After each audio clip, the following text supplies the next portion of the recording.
all of us again. All right, let's go. Good? All right. Good evening, everybody. Today's Monday, September 13th, 2021. At 6:30, it's time for the Board of Selectmen, Highway and Cemetery Commissioners meeting. First order of business, as always, we stand for the Pledge of Allegiance.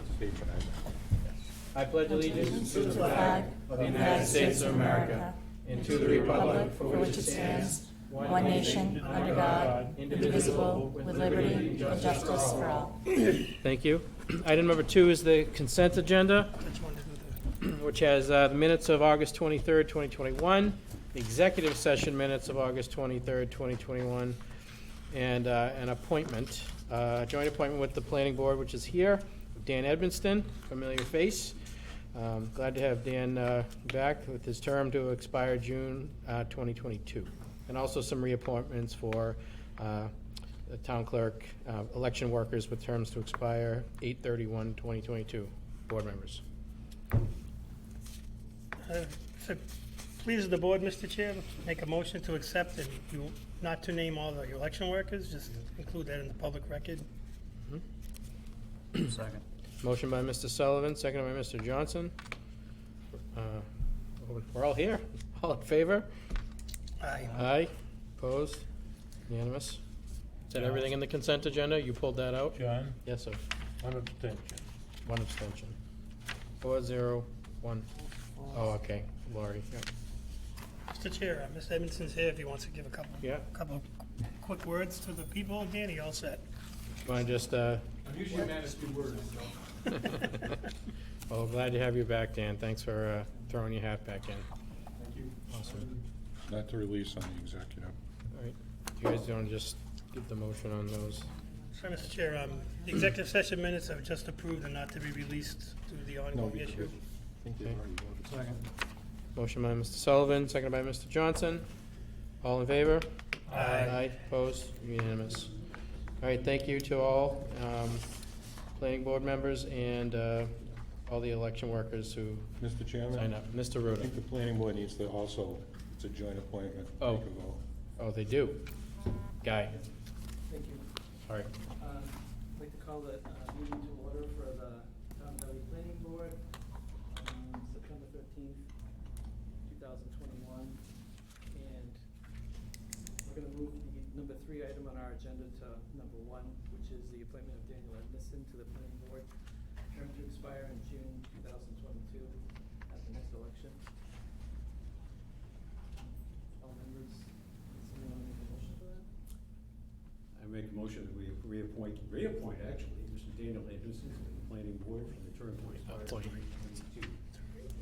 Appoint. Motion and second, all in favor? Aye. Aye, unanimous.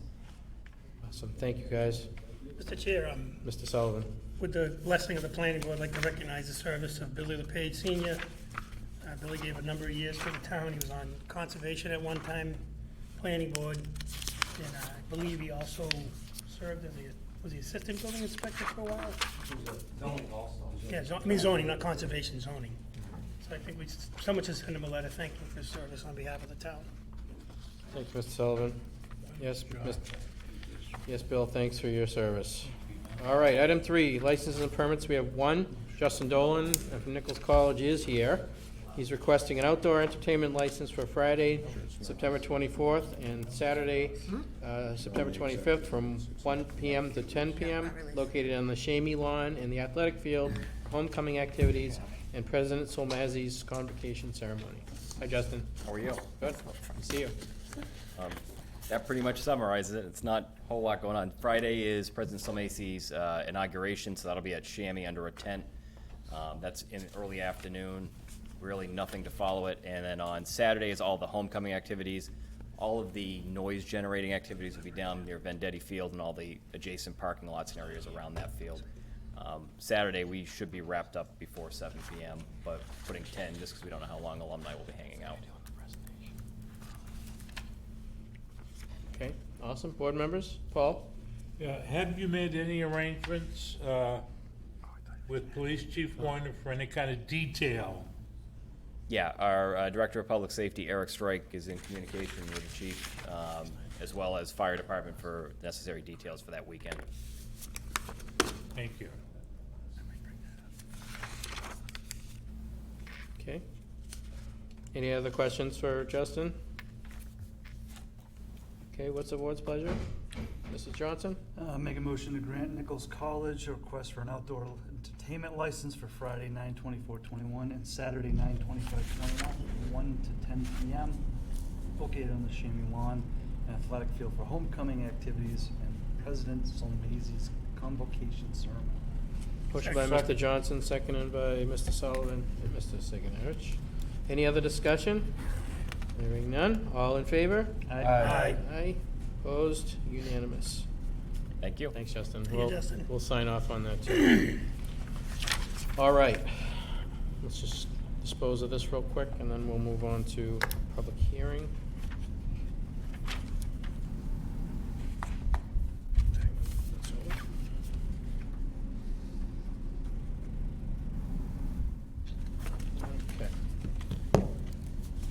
Okay, so we have two public hearings tonight for our joint hearing, 2 items, excuse me. And the chair will open our public hearing at 6:37 PM.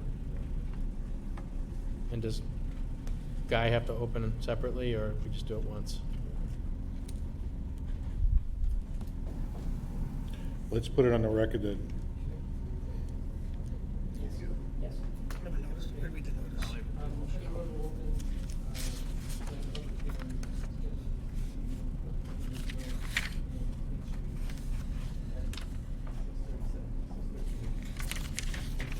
So I'll read the notice of joint hearing why we're here tonight. The Board of Selectmen and the Planning Board will be holding 2 public hearings on Monday, 9/13/2021 at 6:35 PM in the Dudley Municipal Complex, 71 West Main Street, Dudley, Mass, in room 321A, which is here. Purpose of these hearings is to, 1, talk about the Stevens Mill TIF tax program, and B, MassDOT Complete Streets Funding Program Project Prioritization Plan. Okay. You want to go right to Luke? Luke Mitchell. Right after Carl and the Brave will start. Sorry about that. I like bagpipes, but Luke, that was a great introduction there, so. Good walk-up music. Good timing, Paul. Go ahead, Luke. All right, so, hi, everybody. Thanks so much for having us. My name is Luke Mitchell. I'm a senior project manager at VHB. We're a planning and engineering firm based in Watertown, Massachusetts. And I'm here tonight to present an outline summary of our proposal for a new tax increment financing district, also known as the TIF district, spanning across roughly 60 properties on both sides of the French River in both Dudley and Webster, as you can see illustrated here in the slide. The proposal we put together has really been a collaborative effort between planners from Dudley, planners from Webster, the owners of Stevens Mill, as well as a variety of consulting planners and engineers. We feel very strongly that this proposed TIF district program will help to revitalize this historic neighborhood. So thanks so much for your consideration of our proposal. We look forward to addressing any questions that you may have tonight. We're going to present here, and then John Guthrie and myself, who I'll introduce John a bit, for those who don't already know him. We're going to head over to Webster to provide the same presentation over there. But Stephen Madhouse from Merrick O'Connell will stick around to answer any questions that may come. John, Paul? before they start, would you be sure that that you explain what buildings or companies, whether they that code that still exists there, and this is for the public, so that the people will know what's contained in the area in your recommendation? Absolutely, yeah. And we have a slide that shows a map that will show explicitly which parcels are included. We also have a table, by the way, which lists out the addresses as part of the TIF plan. Okay. So here's a quick agenda. This won't be a very long presentation. Our intention is really to provide a summary overview of the proposal Here's a snapshot, though, of what we'll be talking about. First, we'll cover the central question: what is a TIF district and how does it work? Next, why do Webster and Dudley need this TIF district? How is it going to benefit Webster and Dudley? Next, we will present the proposed district and outline the core objectives of the program, why we're doing this. Following that, we can hear from John Gumpert, who represents the owners of the Stevens Mill, for an update on the rehabilitation project taking place there, and to hear what role his project will play in the TIF plan. And lastly, we'll share our ideas for potential future investments in the public realm that could be connected to this TIF plan. So in answer to the question, what is a TIF district? Really, a TIF district is a city building tool that is used with some frequency really around the country, including here in Massachusetts. There's many examples throughout the state. TIF districting allows a community to shore up blighted areas by incentivizing real estate investment. It also takes infeasible projects and makes them feasible. In this case, of course, the Stevens Mill is the biggest example, or the foremost and first example of that. TIF districting provides a mechanism for funding and advancing a district's key planning goals, or really helps accelerate goals that may already be existing. And lastly, in broad terms, TIF districts really help to promote economic development in areas that need it the most. So in terms of how a TIF district works, once a TIF district is successfully put in place, the municipality then has a mechanism whereby it can form agreements with the owners of properties located in the TIF district. And to put it simply, the municipality can provide tax relief on the improved value of subject properties for an agreed-upon duration of time. And I think that's important, the words improved value. That means that the property owner will continue to pay taxes on the current assessed value of their property. And over time, as that value increases, there's some form of tax relief on that improved value. And really, the purpose of this is to support and strengthen those who own blighted properties that are in challenged areas.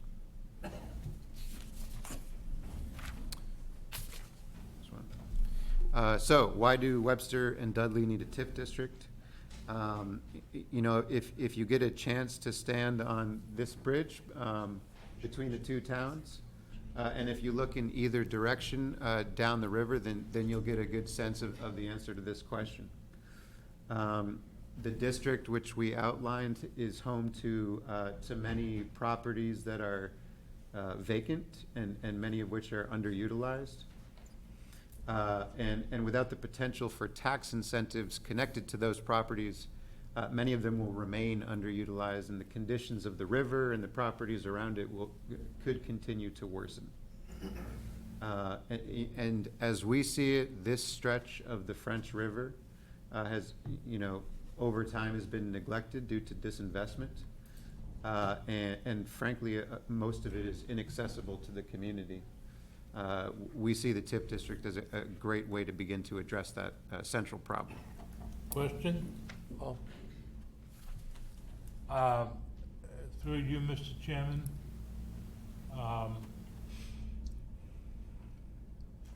Would the river, that stretch of the river, which is got everything from shopping carts,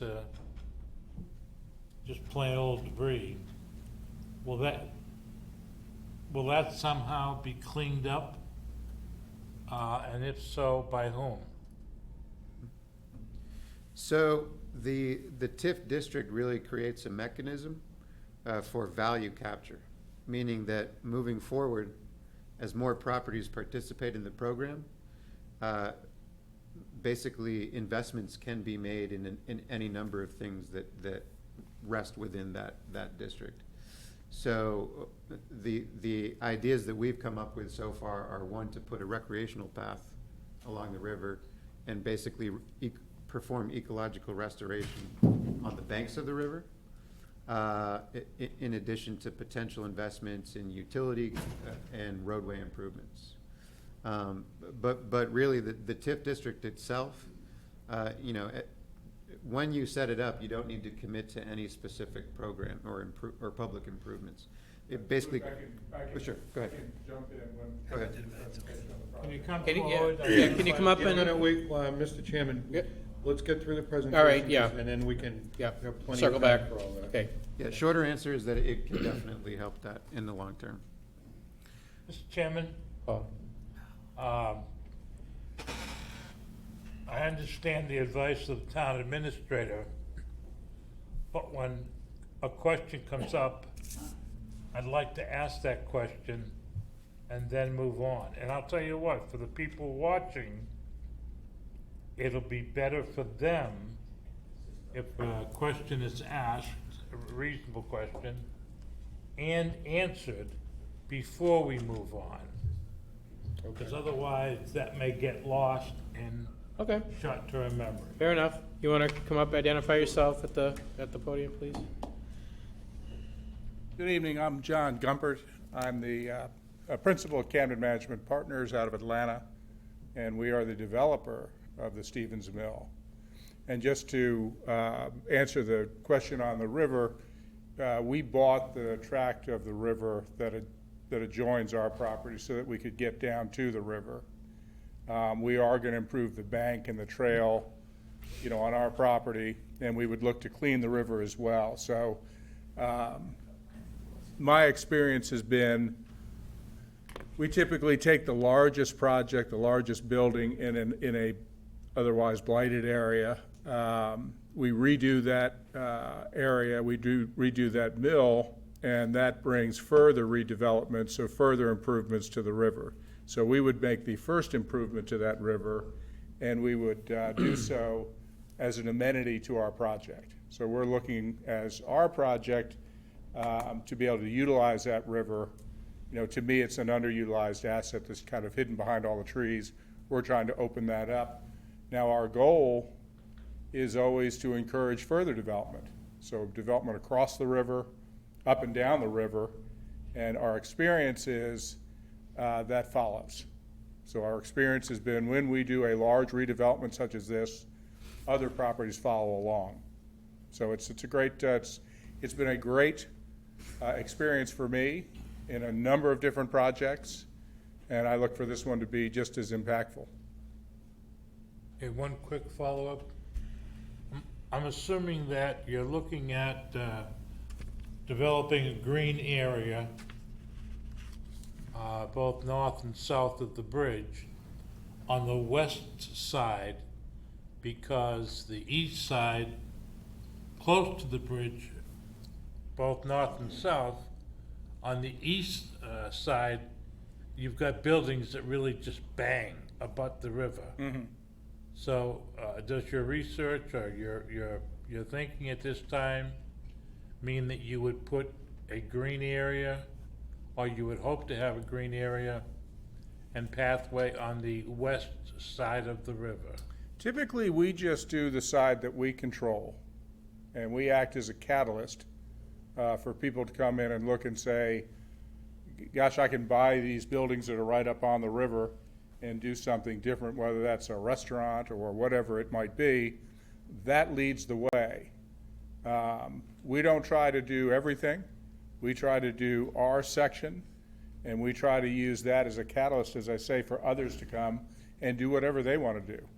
And I can get just as excited about a coffee shop opening up or a bar opening up, because I know that's going to drive that type of development. I don't need to be all things to all people. I can be the project that I know will work. We were very conscious to make sure we bought the property right up to the river so that we could improve that section of river, with the idea that the balance of the river will fill in. And our experience has been the balance of whatever site fills in You know, you might come in and do a project and think you're gonna do 6 more buildings. Good luck. Someone will beat you to those 6 buildings. So I would say, good luck. Somebody would beat me to the other side of the river. And they'll develop it as they see that it should be, and that's a great thing. It's a great synergy. And I appreciate and like your answer. Great, thank you. Anything else? You're welcome. Okay, Luke. All right, so here's a map of the proposed TIF district, which, you know, pretty explicitly shows the roughly, I think it's 61 tax parcels that are included in the proposed district. This is a regional TIF plan proposal, which basically means that it occupies more than properties in more than one jurisdiction. That's a pretty rare thing, actually, and a special thing. That's what makes our proposal special. I think one of the things that makes it special is that it hinges around collaboration between the 2 towns. Now, a couple of years ago, the 2 towns collaborated on a corridor study along West Main Street and Main Street, and identified some of the challenges that I've already mentioned. And I think the spirit of the outcome of that planning study was, let's work together to address these issues. So really this proposal is an extension of that collaboration that took place a couple of years ago. What you see on the map in yellow are properties that are currently used for residential units. I think there's around 70 or 80 residential units in single-family and multifamily buildings. And by the way, as the Stevens Mill gets redeveloped into housing, that will significantly increase that number. In red, you see properties that are currently in use as commercial properties, some office, some retail, some professional services. And then in gray, what you see are properties that are vacant, some of which have always been vacant and sort of serve as open space, others of which are newly vacant following natural disaster that came a few years back. So there's a lot of good things that you can already say about this district. It's mixed use, which is something that city planners love. You have people who live here, you have people who work here, but you also have these vacant and underutilized parcels. And if you look on the west side of the French River, most of that stretch is gray, meaning that it's vacant, which as we see it means that there's a lot of potential for putting that rec path along that bank of the river.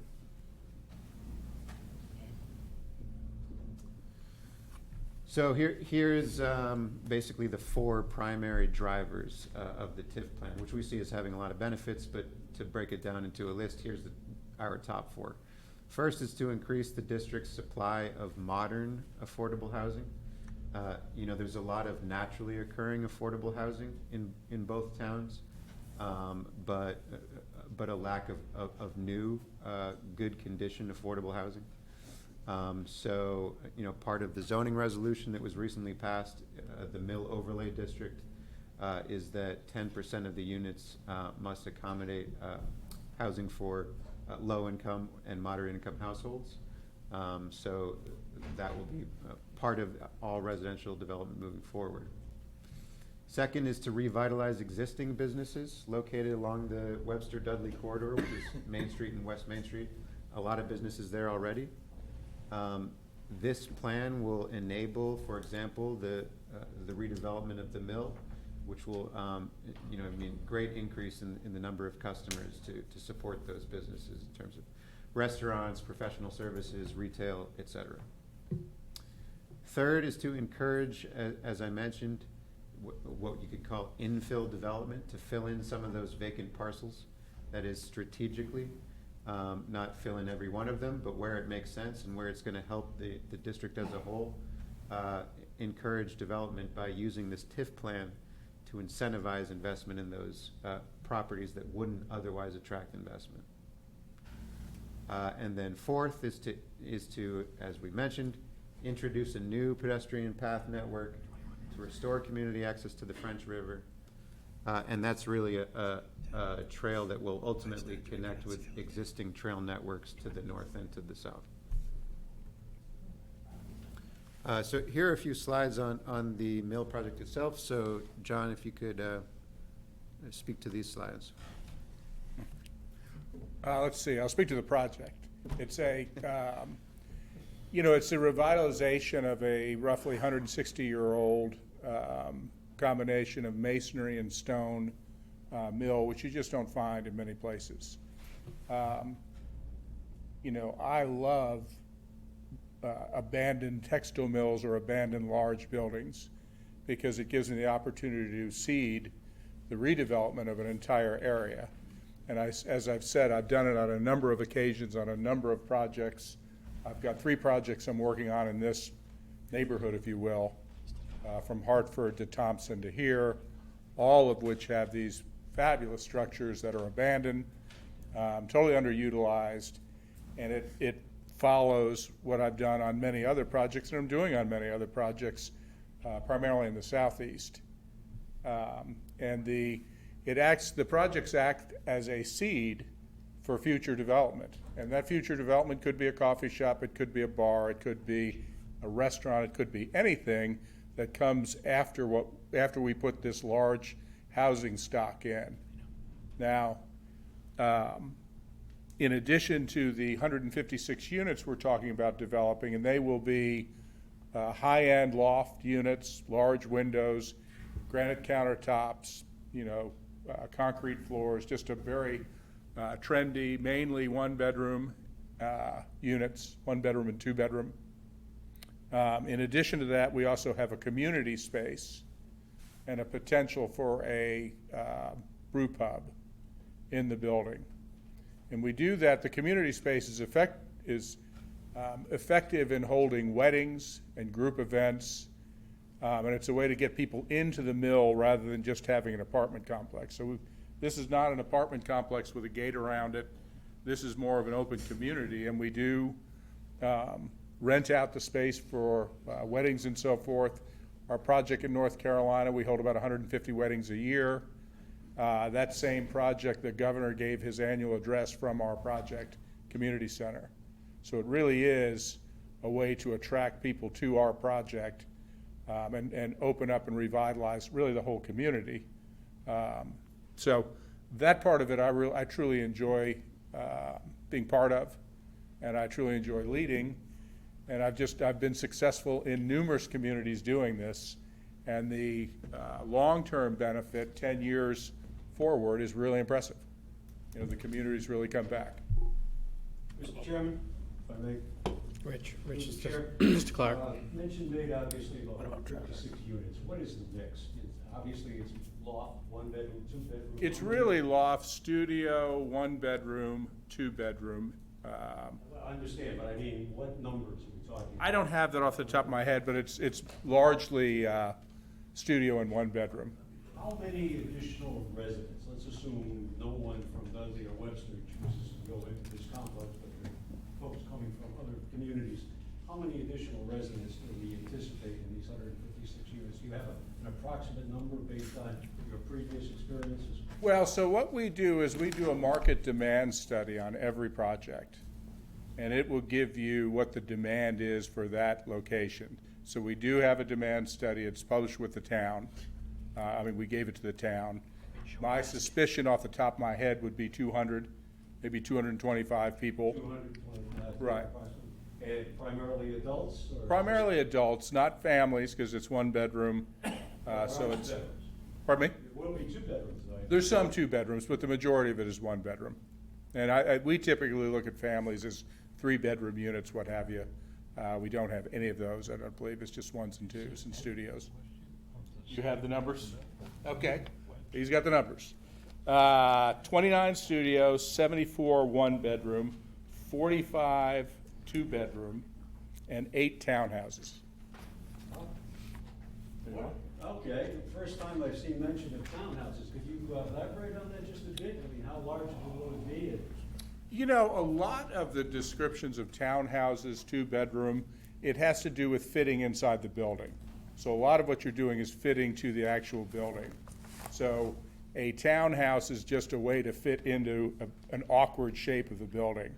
So it's more an How many bedrooms architectural, would you be fitting into the awkward shape? probably two. Two, okay. And I say two, I can check to see, but I think it's two. So we're approximately close to 50 then? Yeah. Approximate number in terms of the 2 bedrooms. 2 bedrooms, right. So there is the likelihood of some additional pupils or students? or- Yeah, so that may get you to 200 or 225 total residents. You bet. But again, as I say, I look at that building as just a gem. It's a fabulous looking building. It's a fabulous site. And I think it will spur growth beyond, which is fun to watch. I mean, I'll give you one example. The first project I did about 20 years ago was in downtown Knoxville. And it was a historic district, and that district was a blighted district that had been abandoned. And so we picked the largest building there, and we redid it with just a wing and a prayer that would work. And sure enough, it was like 10 blocks from the University of Tennessee, which we didn't pick up on. Those kids moved right in, filled the thing right up, and that whole neighborhood completely redeveloped. We didn't get to do another building. And I can remember some years later walking down the street, and there was a sushi bar across the street from us. I thought to myself, there weren't any sushi bars when we started this thing, I can promise you. So it was just a great, so that was my second experience. And they've been positive ever since. So you do see some of those kind of things come through, and that's what I'm really excited about. But, you know, the building itself, that's a great rendering. The building is just a fabulous asset. And I think it'll be a fabulous asset to the community. Okay.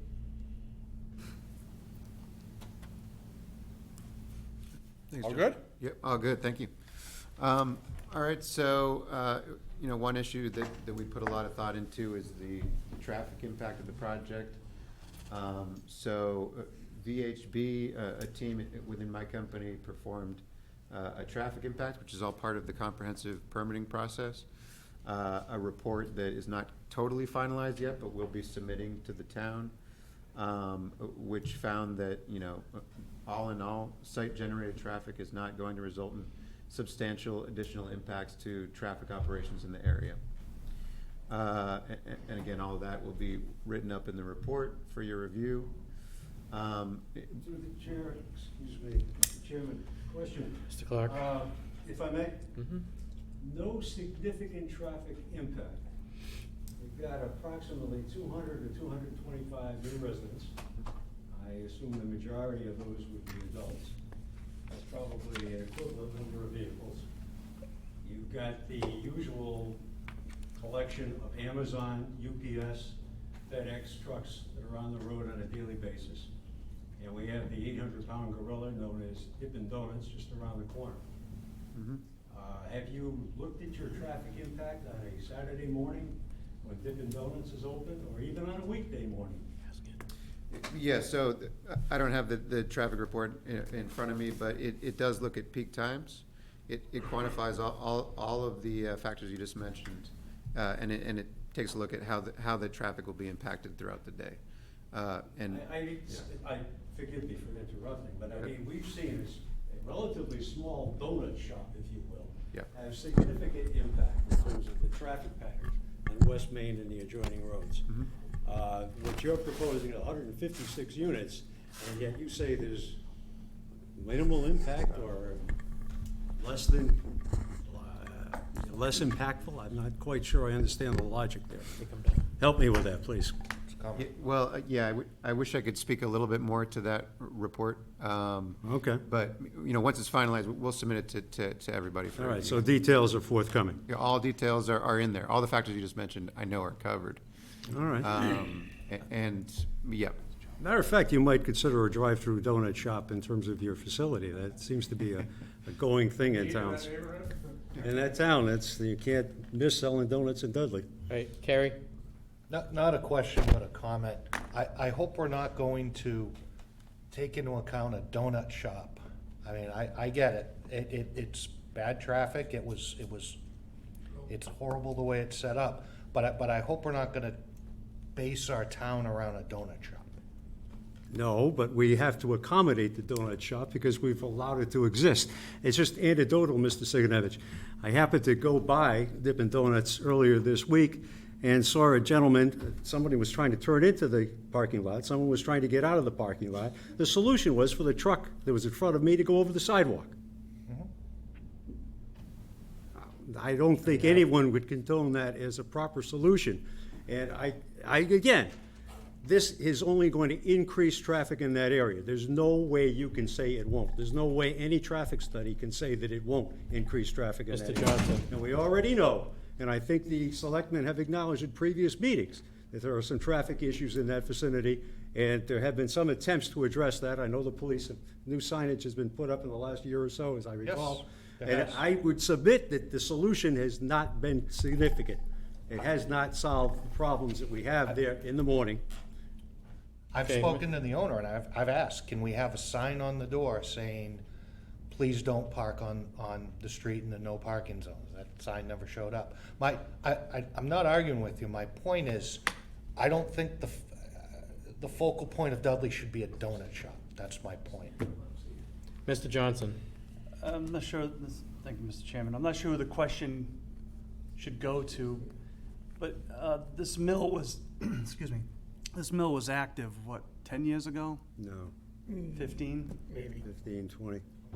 I'm wondering how many employees were at the mill? Did they park in those areas?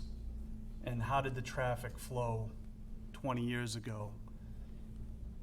Because maybe there's a historical review that could be done and understand if, you know, how they handled the same problem. If, probably not, a lot worse, right? Because you can fit probably 1,000 people working in that mill as opposed to 200 living there. If I may, Mr. Johnson, I suspect that a number of the employees probably lived in the vicinity. You know, we are a commuting society today, but if you take it back a few decades, that was not the case. People were walking to work. And I don't think any more than just a couple of minutes outside of Mr. Ruder's office window, you can tell that the volume of traffic on West Main is significantly more than it would have been 20 years ago. Okay. Paul. Yeah, a couple of things. One is that I want you to know up front, and it's always better for you to know what our thinking process is, and for the public to know what our thinking process is. Number one, I am philosophically supportive of some form of TIF agreement for the Stevens Mill project. That doesn't mean I'm gonna support what that TIF is. It depends on what the TIF looks like, right? But philosophically, that's where I'm at. The second thing is that, and I know that Mr. Johnson is on the same wavelength, is that we've got two issues, the TIF issue and traffic issue. And I'm suspecting that there's going to be some proposal, which I know you don't have it here, the traffic study, I wish you did. But at the very least, I'd like to get a copy of that. I think all the selectmen should have it. And if it's really too bulky in terms of number of pages, then an accurate summary of that traffic study ought to be in our hands yesterday. That's how important that is. So those two things tell you that, again, I will support the TIF philosophically. I think it's a great potential improvement for the town, but that's philosophical. My practical vote will be, what does that TIF include and what does it say? So at least you know that for me. Mr. Chairman, if I may, just Hold on. one Mr. point of Sul- clarification. Excuse me, Mr. Sullivan. Nope, sorry. Mr. Sullivan next. I just wanted to, Mr. Clark brought up some interesting points, and the first one about impact on the schools, I believe was, excuse me, he was talking about. we had many discussions with the school department this past summer over their budget, and they were very clear, and their numbers are out there. Their enrollment figures are down.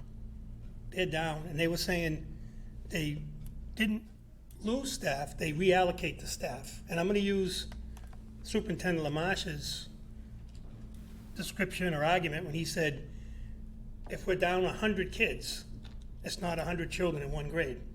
It's 100 spread over. And I understand what Mr. Clark was saying, and that's always the first question. People say, what are the impact on town services and schools?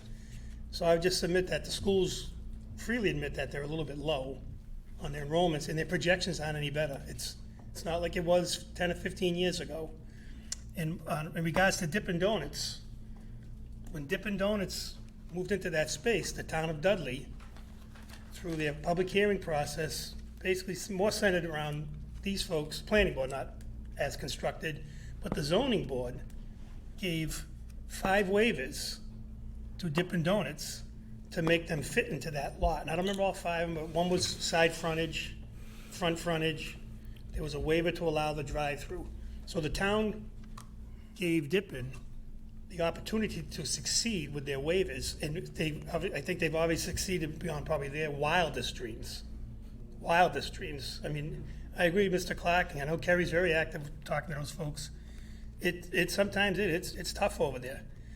And on Stevens Linen, the building, when it was Toltec Fabric, maybe 15 years ago, maybe 20, I forget exactly when they closed, they had a TIF that the town granted them. And part of their TIF, because it was commercial, was they had to employ a certain amount of people.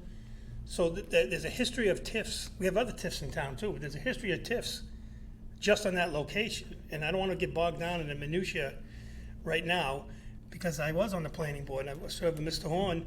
When you guys do your major site plan review, that traffic study is going to be comprehensive. And I trust Luke when he said it wasn't completed yet. And I would much rather prefer to see the completed document that they're gonna submit when it comes time for the final approval.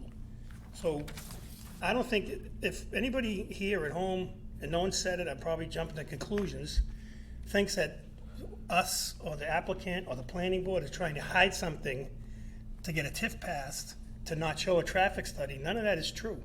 The traffic study is a big component of the bylaw on the major site plan review. And I just wanna, like I said, I just wanna emphasize, that structure had a TIF when it was obviously commercial to try to keep them in business. So we have a history of TIF in that location, and we have a history of TIFs in the town. But the big thing about Dippin', I know they get a bad rap. The town gave them 5 big waivers to allow them to even locate in that position, and they've succeeded beyond their wildest dreams. It's like the circular argument that people brought up at town meeting. I'm not voting for a solar farm because I don't like the one in front of Shepherd Hill. Well, I submit, go by Shepherd Hill Monday through Friday from 6:45 to 8:15 and from 2:45 to 3:30. And your traffic up there is 10 times worse than Dippin' Donuts. Dippin' gets more attention because it's right there at that intersection. Take a ride up Dudley Oxford Road and those 2 windows and tell me who's got more problems with traffic. Which, by the way, we're going to address with the Complete Street project. So just want to get that off my chest. Okay, thanks. Sorry, Mr. Clark, he had asked me first. No, that's quite all right, I understand. Just one final thought. In terms of this traffic study, now, obviously, we're looking to go ahead with 156 units. But the thought is to develop the area, not just the 156 units. I would hope that the traffic study was comprehensive enough to include what might be down the road in terms of further development. I mean, just covering the tip of the iceberg, so to speak, not sufficient. And I suspect that what I see here right now, my own suspicion, I'm not a traffic engineer, that might be somehow sufficient to cover the 156. And I really doubt that, to be honest with you. But if you're going to develop that entire area, I think that might be somewhat inadequate. Okay. Yeah, And then, Wesley, come on, you're next. Go So ahead. just to respond to a Yep. few points, if I may. So one is the school age children generation. You know, that's a calculation that's also part of the permitting process that we'll be doing in the next week or two. So we'll have specific numbers that come out of standard metrics that are based on the region we're in, You take the unit mix, you multiply it by specific set numbers based on the region you're in to find out predicted rise in population and the rise in school-age children. So we'll have that data as part of the permitting process too.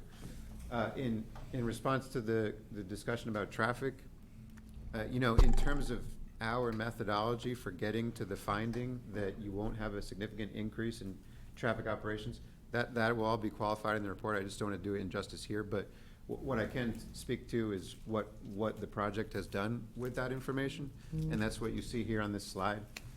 There's been this sort of feedback loop between the developers and ourselves. Rather than just generating what number of increase in traffic we have, we've been looking at key intersections around the mill and how that peak traffic is going to impact basically traffic jams at those intersections. And the Dippin' Donuts, as you mentioned, of course, is the biggest issue. It has lines that stretch far down West Main Street, often as far as Ardlock Place, which makes it a very dangerous intersection already.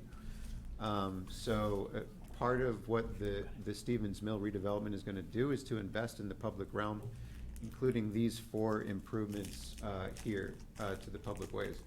So first is going to be a feedback speed sign on Mill Street. That's part of the proposal anyways, to promote slower speeds, because there's already a history of accidents on that road. You know where the corner of the mill hits Mill Street, which is a very, basically juts into the sidewalk.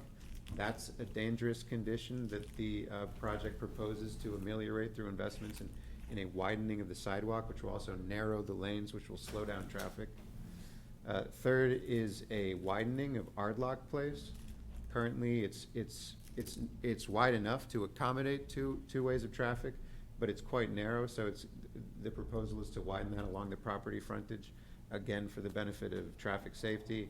And lastly is to perform some form of intervention in the way that lights and control takes place at the intersection of Ardlock and West Main Street, which is, one of the biggest pinch points. Sorry. No, that's good, thanks. Wesley Maroshka, go ahead. Yes, my name is Wesley Marotka. I have a kind of concern. You said 156 units. Using the Dudley zoning bylaws, the standard parking standards, which is 1.5 per unit. So it comes out to about 234 parking spaces, plus about 20 handicaps. My question is, where are you going to fit all these cars? Most of you local people know that Tri-Valley, excuse me, next door have a parking space which at this moment is 126 parking spaces and 10 handicap. So, and it's a vast amount of space. Just, it's going to create a lot of traffic. Thank you. Good question, Wesley. Go ahead, Luke. Yeah, I think sort of, this plan shows the sort of general plan for accommodating the parking itself. In terms of the trip generation, again, I'll just have to defer to the report that we'll submit for those findings. Here's just a list of letters of support that we've received. This was specifically on behalf of the project's application for an underutilized properties grant from Mass Development, state agency, dedicated to helping development in blighted areas. So here's just a list of local organizations that have voiced support for the Stevens Mill project.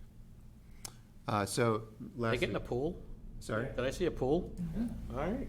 Okay. Oh, yeah, Okay. a pool. Yes.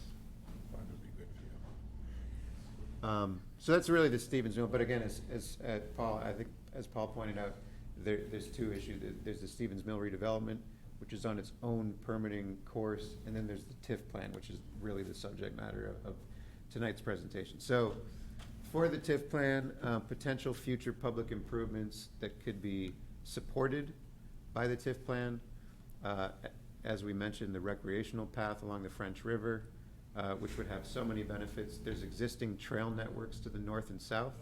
If this could connect with those, it could really be a powerful path and a community building path. Second is utility infrastructure, and third is roadway improvements.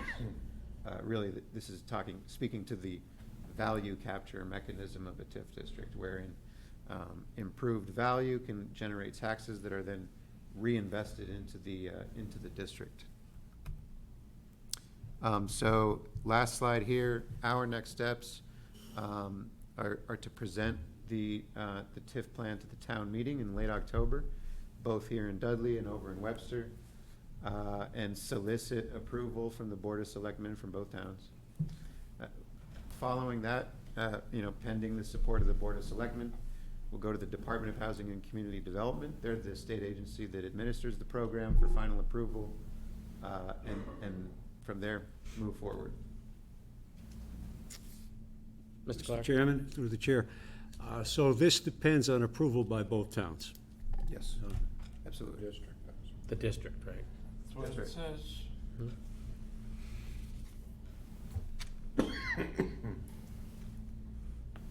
Okay. And that's, Luke, Thank you. And speaking of both towns, I should go because we're presenting tonight in Webster. okay.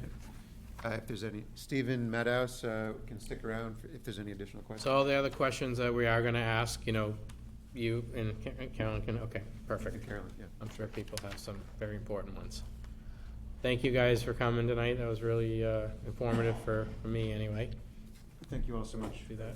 Thank you. Luke, before you go, just what's or the developer, what's the big dollar figure of investment you're putting into this mill? What are you looking at? Just a general term, I don't wanna, General term is about 40 million. And I probably didn't emphasize it enough. We're redeveloping this from a historic standpoint, so we're following all the National Park Service guidelines and so forth to keep the building historic. So it will be on the historic register, and it will be redeveloped to their standards.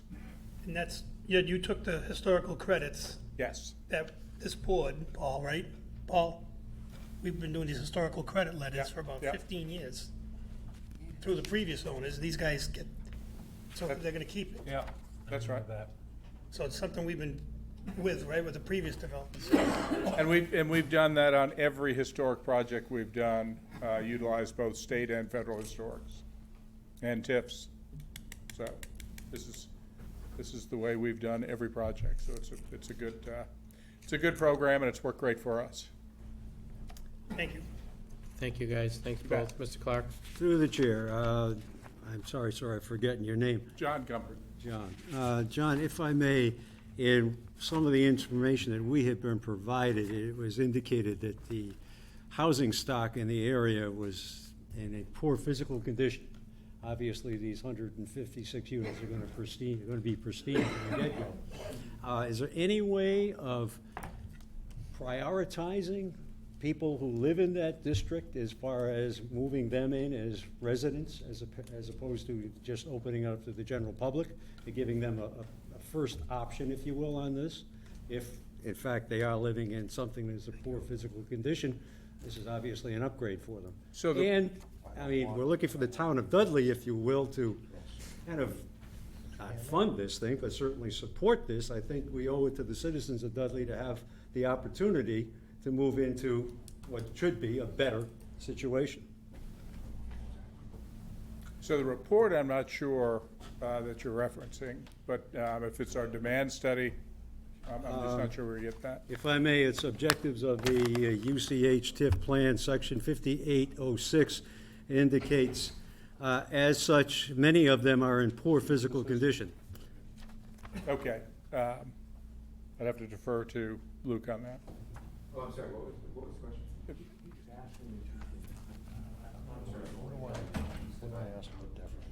I've never seen that. I've never seen that done, to prioritize to local, but I've also never seen a need to. For example, when you open your leasing office, local people can come in and sign up.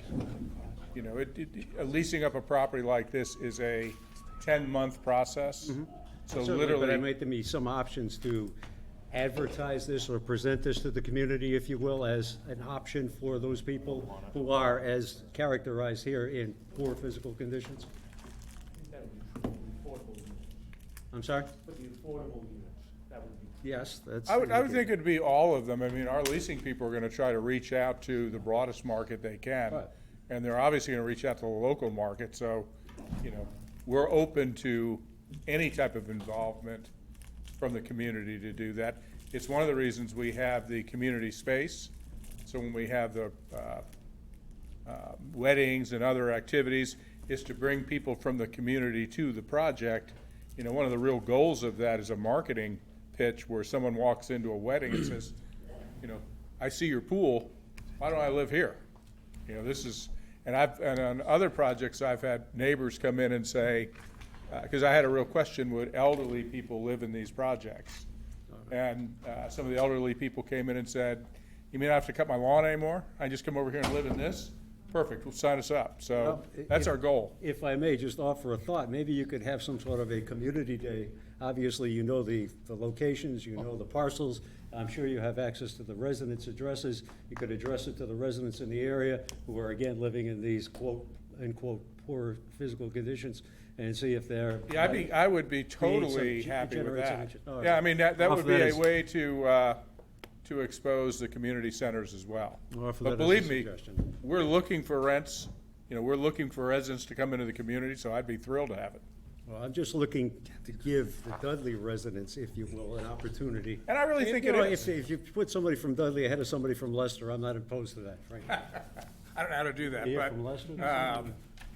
I don't know how to do that, but we do want people to look at it and say, wow, this is really an upgrade, let's look at coming here. All right, Okay, thank you, you everyone. guys, thanks for coming. You bet. Steve?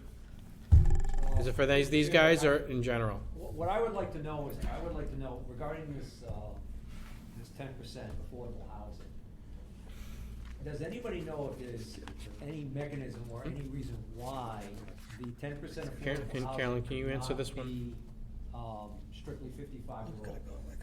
Right, go ahead, Lou. Thanks. I don't. We just talked about, seniors in town, some of which, due to rising valuations and other reasons and being on fixed income, may be slowly being pushed out of their homes that they've been in their entire lives. I understand.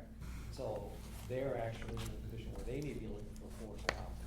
Yeah, I don't have an answer to that, but there's a statutory or there's some type of a legal explanation to that. I'm totally for it. I mean, if a bunch of senior folks that qualify come in, certainly we're gonna rent to them. But that's almost a community outreach thing where you have an outreach day and you say, here's what's available. Because, half the time people don't know that it's available.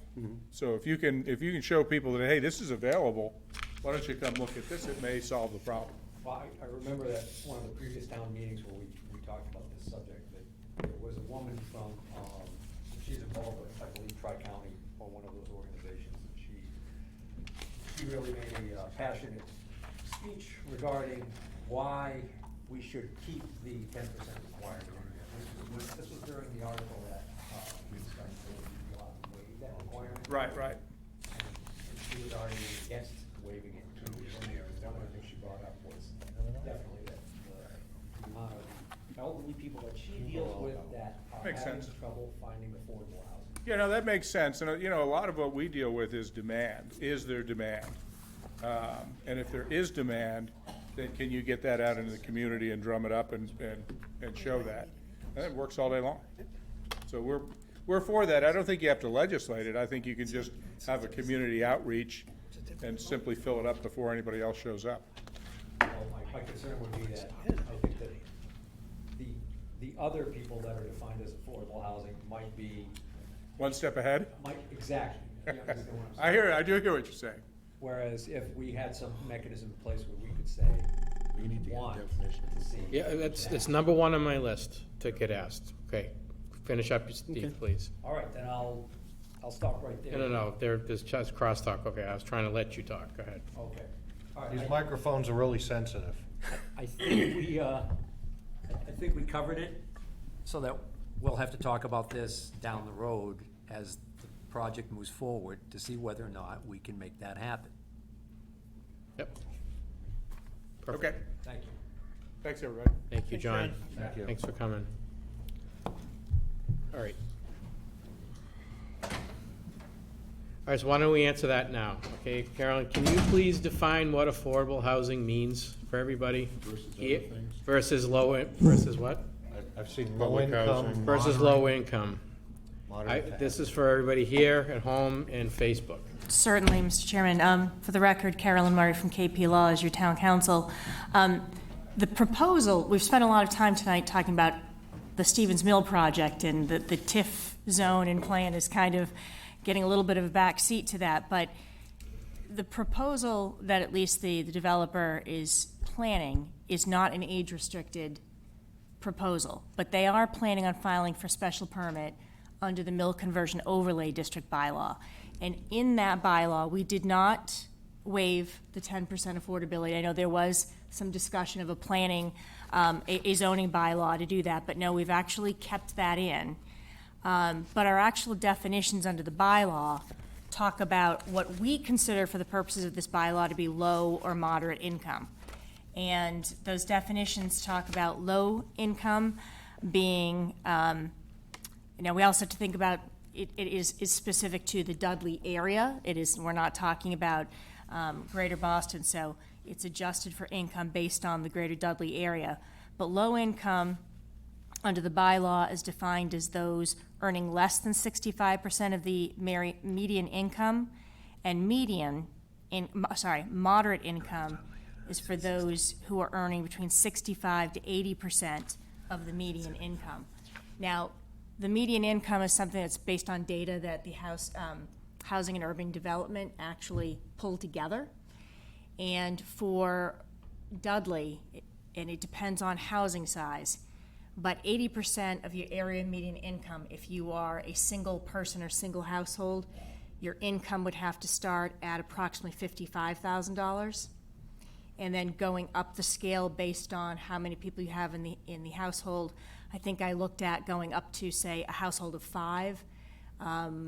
It's about $90,000 to be 80% of the area median income. So that's looking at what the household earnings would have to be in order to qualify for what would be considered moderate housing, if that is what the planning board decides to impose as part of the special permit. The planning board could go to 65%, and those numbers are obviously going to drop a little bit, but 80% brings you roughly between 55,000 and 91,000. So, if I may, Mr. Mr. Sullivan. Chair. So, Attorney Murray, so and people sometimes use the terms interchangeable, moderate, low income, affordable. There is not only in our bylaw, there is a clear distinction that the government quantifies it for. So if someone were to put, we'll say on Facebook, oh, you people are trying to bait and switch and keep us in the dark, and you're gonna put all kinds of low income in there, that's not, first off, that's not the intent of the bylaw. I was on the planning board when the bylaw passed, the 10% requirement, but that's not the intent of the developer. But they're throwing terms maybe inadvertently that have no bearing on what the applicant's process is. As you just stated, the affordable, the percentage falls under their purview through the special permit process. We went to town meeting to get permission from the voters to waive the 10% requirement. That didn't necessarily mean the developer was gonna waive it. They just wanted it as they were going through their process to get their proposal together. Not speaking out of turn, right? I kind of synopsized what you just said, right? So I just want to make that clear. The term that people stigmatize as low income isn't even germane to this discussion. It's the standard of affordable or moderate, which is clearly defined in our bylaw, falls under the guidelines of, did you say housing and development? Right, the area median income is actually set by data gathered by the Federal Housing and Urban Development. Then there's also, you've heard reference tonight to the Department of Housing and Community Development. That's the Massachusetts agency that will have to look at the TIF and approve our zone, our plan, and our agreements. Okay. But also factored into this, and I think more of this will come out at the planning board process, is the developer has to put a financial analysis together of all of this to figure out how do they make this project financially feasible. And you've heard about use of historic tax credits. We're here tonight for a TIF, because the tax break is also factored into their equation of how do they invest this $40 million and still make this a profitable endeavor for them. So there's also going to be a sweet spot for them when they start to look at these 16 units that would be set aside and designated as affordable. The lower they go in terms of the area median income means the lower the rents that they can also collect for those units. My suspicion is we're going to see this come out more about where most of the 40B projects are. 80% of the area median income with those household incomes that I was just mentioning, between $55,000 and $90,000, because that seems to satisfy the Department of Housing and Community Development. That gets your units on the subsidized housing inventory to count towards the town's 10%, threshold that we're working towards. And that's usually what developers are factoring in when they're looking at, all right, 16 of these units are going to have to be below market rate. They're looking at what they can get for those units to make this whole project feasible for them. And Mr. Chair, real quick, And Carrie, yeah. Bill probably maybe has the number. Town of Dudley is nowhere near the 10%. Correct. And all you gotta do is look at one town over in Oxford. A developer came in this summer and sat down, paraphrasing. I'm putting in, I think it was like 40 or 60 units across from Greenbrier, and he said, if I can't get it through the process, I'll go 40B. That's not, obviously not what Mr. Gumpert has never said that, but I'm just saying that's the magic number we try to get to, Right. is that 10, and we're nowhere near. Many of them will also Harry? reach or be So within. a lot of, I just want to clarify this if we could. We've heard low income, affordable, moderate, subsidized. The 10% of these apartments, these 16 apartments, would they be subsidized housing like a Section 8, or are they just paying like a certain amount based on income and what have you? They are not subsidized housing in the aspect of there is no federal or state money that's going to offset the rental cost. There are no vouchers being issued here or anything like that. These are folks who have to income qualify for those units. So, for example, if we look at some of these studios, and if the area median income is still around $55,000 for a household of one, at the time that this developer is ready to start leasing up, those folks are going to have to come in and show that they earn $55,000, and they've got to document their income. And that's got to be done every single year that this project remains in operation, that these units remain affordable. I mean, affordable is kind of like the global topic, that affordable means moderate income, low income. It also means some more subsidized housing and other types of voucher programs that folks are familiar with. But again, most of my conversations so far with the developer have been focusing on 80% of the area median income. Okay, thank you. Sure. Thank you. Steve? Mr. Chairman, as long as we have town council here, if I were able to convince my fellow board members that we should try and require that 10% be 55 and over, can town council tell me, is there any law that would stop us from doing that? I haven't seen a project that just designates the affordable units to be 55 and over, when the rest of the project isn't similarly restricted. I haven't seen that done. What I have seen done is, as to the affordable units, if the town wanted to require what they call a local preference, meaning for residents of the town of Dudley, we want them to be able to get the first shot at those affordable units in the initial lease-up prospect, that can be done. But the other scenario, I also want to be clear, are there other laws that apply? Yes, there is the Federal Fair Housing Act, and we've got to be careful, about discriminating, and that's why I just want to be careful about, we may not necessarily be able to say 55 and over only for the affordable units. Market rate can be anything. I don't know that we can set it up that way. Well, we could say, we could do something more like what Mr. Clark had mentioned, local. A local preference, yes, we could do that. Okay, thank you. Mr. Chairman, perhaps addressing this to the Board of Selectmen, you may be more aware than the rest of us. What are the demographics in Dudley? My sense of it is that Dudley is an older population than some of the adjoining communities. Does that bear out in terms of the census data? Anybody know the answer to that? We It's don't less know. than The 20%. answer is we don't know. I don't know. Is that correct? Less than 20%. I guess we don't know at this time, Mr. Clark. Okay. It's a good question. I'm sure that's part of the calculation when they will bring it to you guys. Well, it'd be a question on census data. You know, when people fill out the local census, when you do the national census, all that data shows up right there. Okay. I'm not sure if 2020 is online. You can 2010, which is obviously not a lot of help now, but Mr. Chairman, that sounds like an assignment for the town administrator and/or Clerk. the town planner. And planner and clerk, yeah. That They must have- census, the census data, Yeah. and to share that, whatever information is appropriate, or as much as you can, with the Board of Selectmen. I would find it helpful, but I'd also find it very interesting. Okay.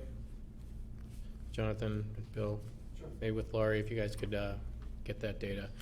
So now let's steer this back to the TIF, right? We're here to talk about TIF, okay? I know that everybody has some questions about the mill, which is a big part of the TIF. This is great.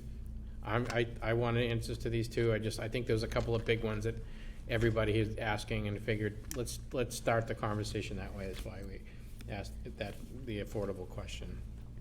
Okay, so Peter Durant's here, state rep, and you know there's reasons like for TIF and why the Commonwealth likes to see this and what's available to us. Peter, you gonna come up and tell us a little bit about that, like what's available and for grants?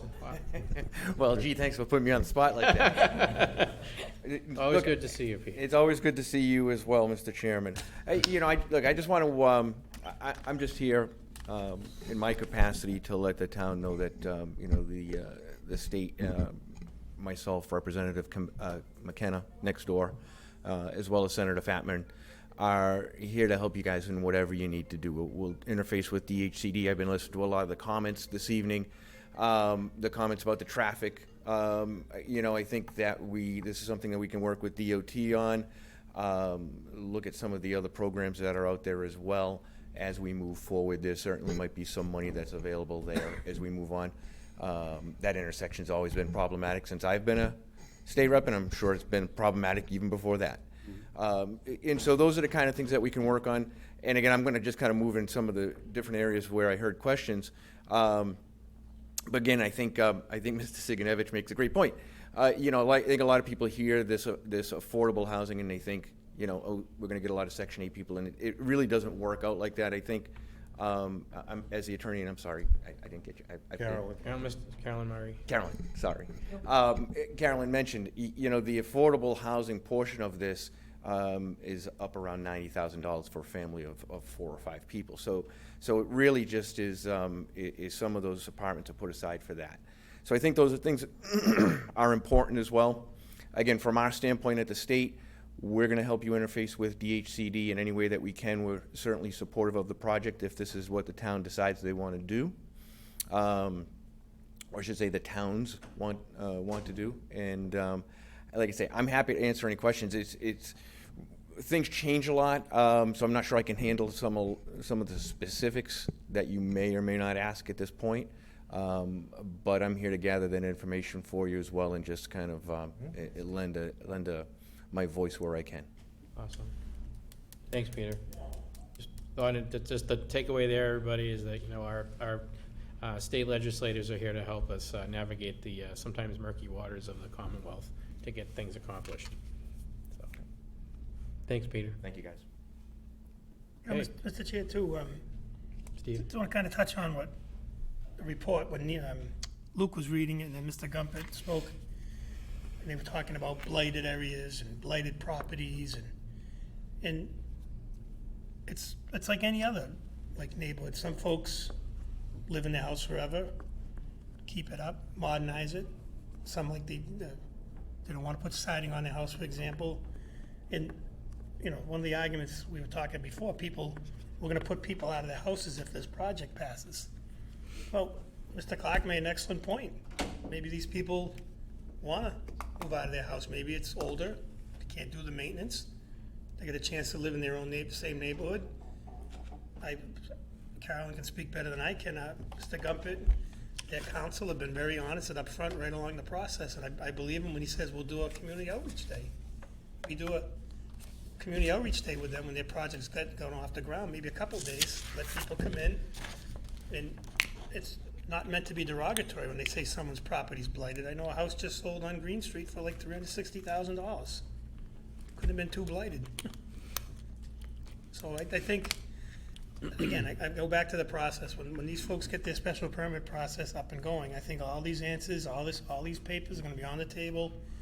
No one's gonna say, I didn't get that, because they don't have it, they don't submit it properly. I serve with Guy Horn, he's the chairman. He's not gonna let it go.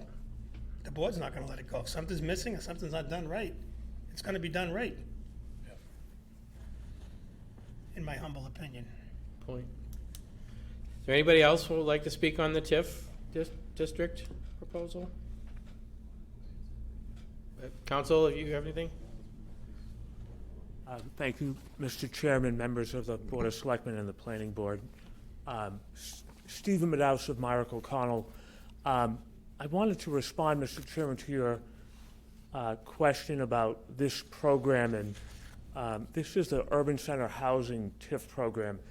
I spent a lot of time, I think months, with your town council trying to find the right vehicle for the mill project, which is a exciting project. And you know, I'm not from Leicester, but I am from Worcester.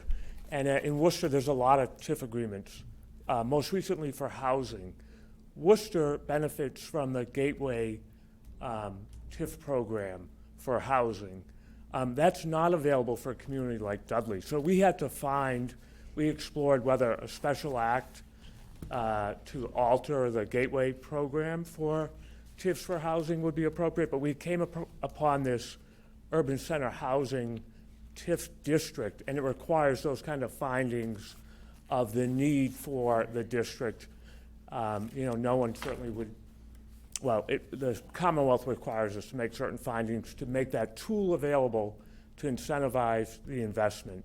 And so we've worked for a lot of hours, town administrator, town council, to craft this with VHB as the planner. And this is the vehicle that's available, if approved by town meeting, to allow for the TIF agreement. You can't have it for a single project, hence the district and other potential projects, including in Webster. So I think it's exciting. And then just another comment about the affordable housing units. It's a requirement of your zoning bylaw, as you know. And I suspect, like most communities trying to achieve the required 10% of DHCD for affordable housing units, you saw wisdom in mandating that, if you will, in any redevelopment to disperse those units within the market rate units so that they're not noticeable, if you will. I think that's preferred by towns, that you achieve the required goal the least intrusive way for other residents, perhaps. So I see that frequently. I'm town council for a few towns to get that, to achieve the affordable housing. So we will, of course, have those units in the project. But this urban center housing, as town council described it, will have to be approved by DHCD if we get town approval. And then, of course, we also have the big hurdle of the special permit and site plan from the planning board. So all of that will follow, but this is the beginning of an extensive process to open that toolbox, if you will, to make this available for the town to realize the restoration of the Stevens Mill. And I apologize, they left behind the guy that had oral surgery, so I have a bit of a slur to my speech, but to answer questions. But hopefully you can understand me. Thank you, Steve. Appreciate Thank that. you. That's great. Mr. Sullivan? And Mr. Chair, too, I'm sure the treasurer can speak better than this to me. The Stevens Mill project that we're talking about, which is the centerpiece, obviously, we're taking a building that the previous owners were in arrears, we were getting no monies. These new people came in, they paid up, they're paying their tax bill now. And as Attorney Murray said earlier, layman's terms, great term, that what the TIF would do, and we haven't agreed on a TIF yet, gives the developer a sweet spot where they can still make their money, they still have their investment, the town benefits because they're taking a building that was in arrears, truly falling apart. Police chief can talk about how many times he's had to go in, fire chief. We did the excellent video with the drone, and you look down from the drone, there was people that broke it in, had lawn chairs on the roof. I mean, I encourage everyone here at home, make your own informed decision. Google Camden Properties and look at the quality and the caliber of work they do. And trust town council is gonna do the job that they're hired to do to represent the town. If the TIF were to pass, to get us the best deal for the town, and then when the TIF expires, it becomes like any other property. They pay their full freight, well, they'll be paying full freight by the end of the agreement probably, but it's, as she said, it's a sweet spot to get the developer. It's a $40 million project, folks. And again, we said a couple of the DMA holdings, that's about a $35 million. Find a town our size, our demographics, trying to save some old mill buildings. It's got about $75 million in projects coming forward in the next 9 months to 18 months maybe. Or go to some of these other towns, Millbury, go right down, I think it's 140, all the, maybe 122, I forget, all the mills on the left, all redeveloped, mostly residential. We're talking about, as Mr. Gumper said, over $40 million. And with the help of Peter Durant, counsel for both sides, John Webster, if it were to pass, I agree with Paul, I'm philosophically 100% behind this. It's gonna revitalize a huge swath of both towns. Mr. Chairman? Mr. Ruda? Jay? I thought I saw it. Oh. I just want to make sure that we don't lose sight of the district itself. And Yeah.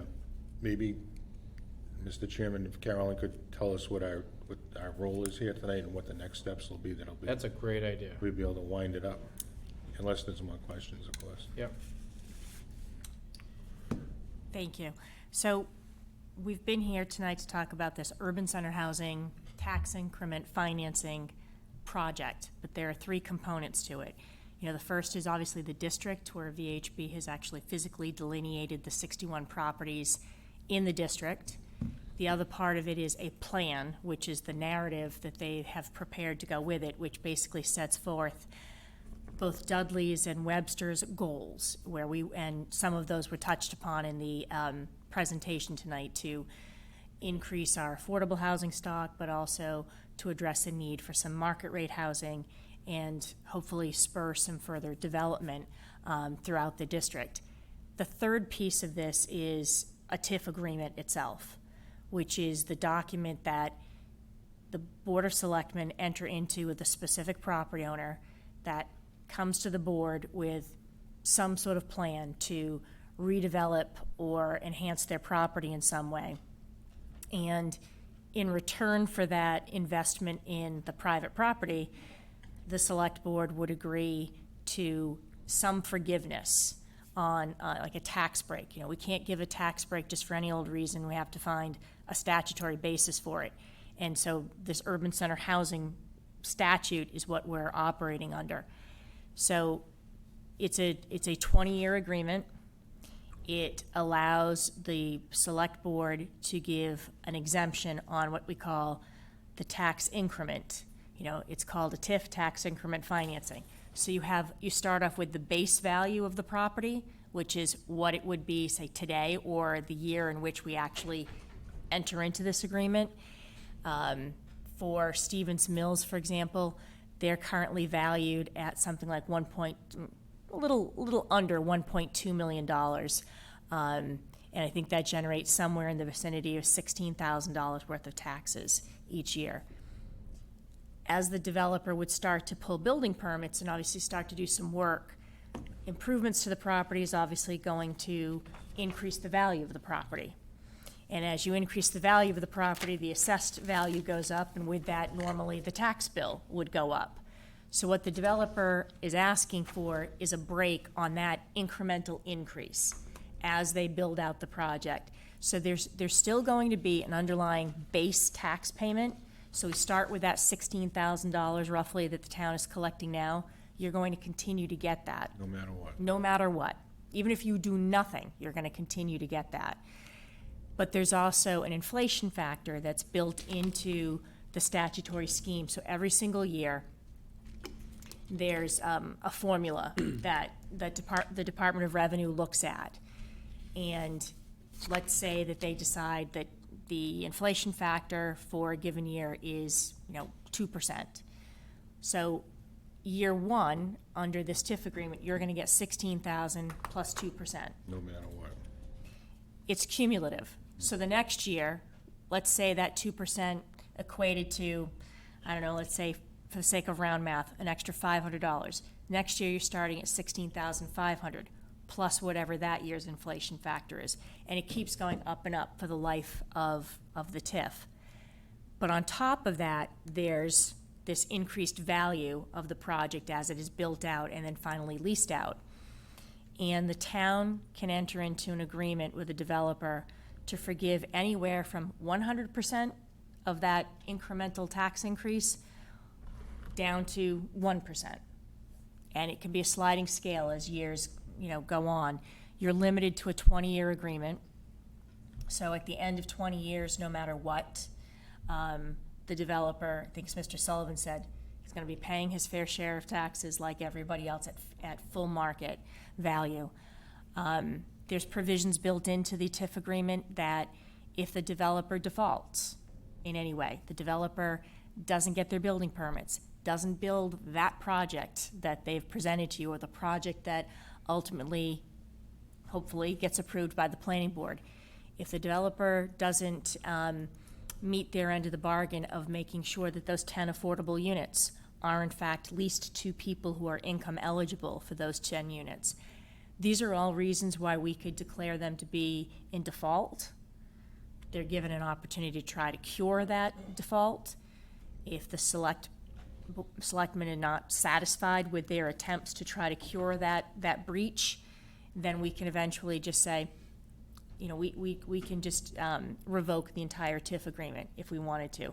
Or at a minimum, we could say, well, for the year that you were in default, you are not going to get the benefit of your tax exemption for that year. So you are going to pay us the full value of the assessed taxes for that given year. So there's some protection for the town in all of this. And similarly, with the other parcels in town, the select board can negotiate and enter into TIF agreements with any of those developers. They don't have to be on the same terms or the same percentages that you might enter into for the Stevens Mill project.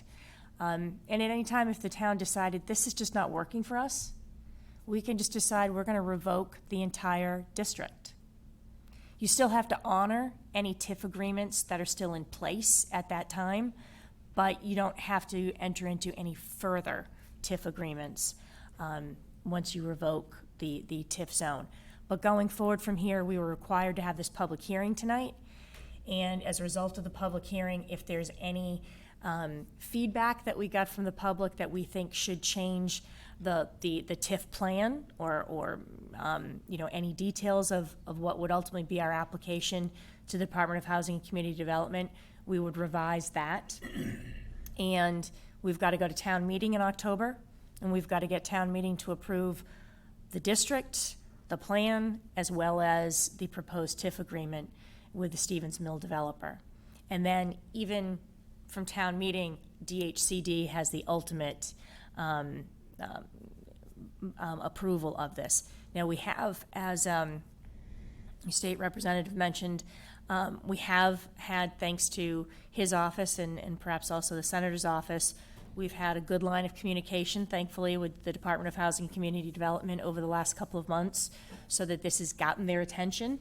They've looked at drafts of everything that we have prepared so far, and I think back in July, they told us we were, 85% there. I think we're probably closer to 90% there today.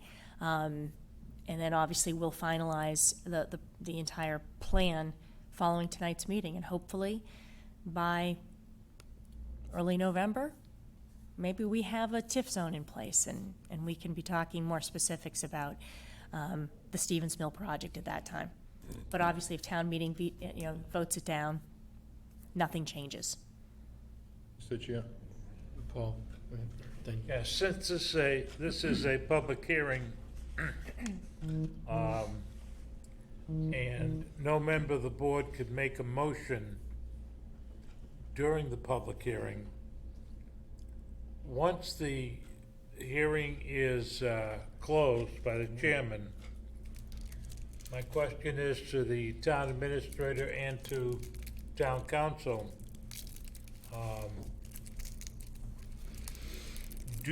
would you like to see a motion, any kind of motion made by this board? And if so, what might that motion be? I think certainly at a minimum, we do need a motion to close the public hearing, because we have to, unless, of course, the board felt that there was a reason to maybe continue it and invite more comment. But it doesn't look as though there are people who wish to be heard. Then the next motion would be, and I don't know that it's necessary to take this motion, but to instruct the team, and I guess the team is the town administrator, me, Attorney Madhouse, Bill Scanlon, and working with their developer, VHB, to revise the report based on comments received here tonight. Okay.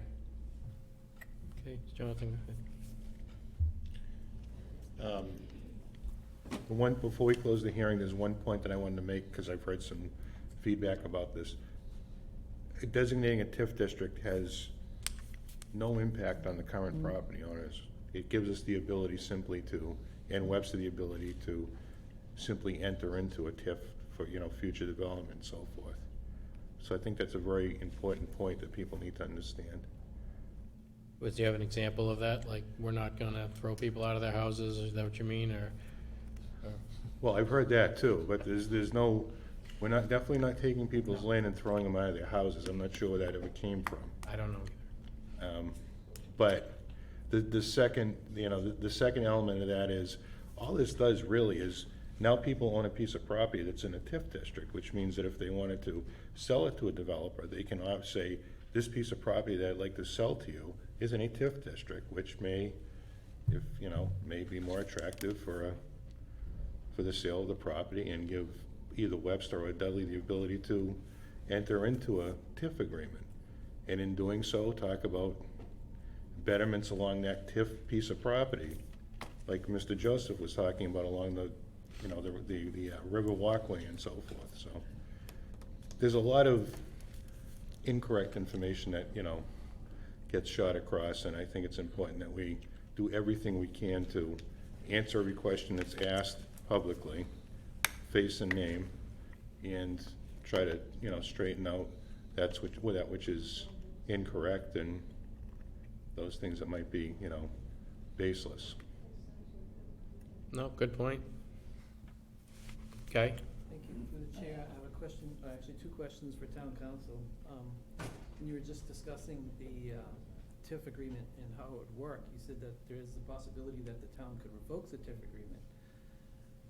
How would that work given the fact that this area District, right. goes across two towns?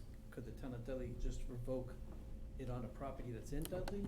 Or could Webster revoke it and cause issue with a property in Dudley? No, that's a good question.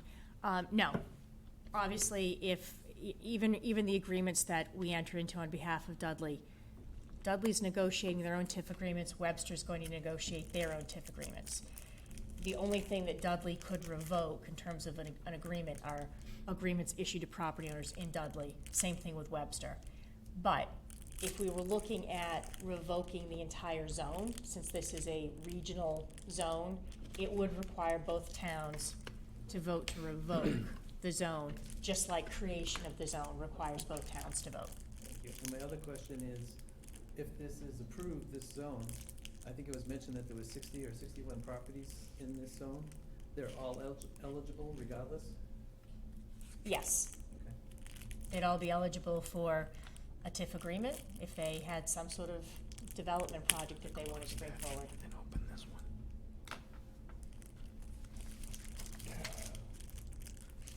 Okay?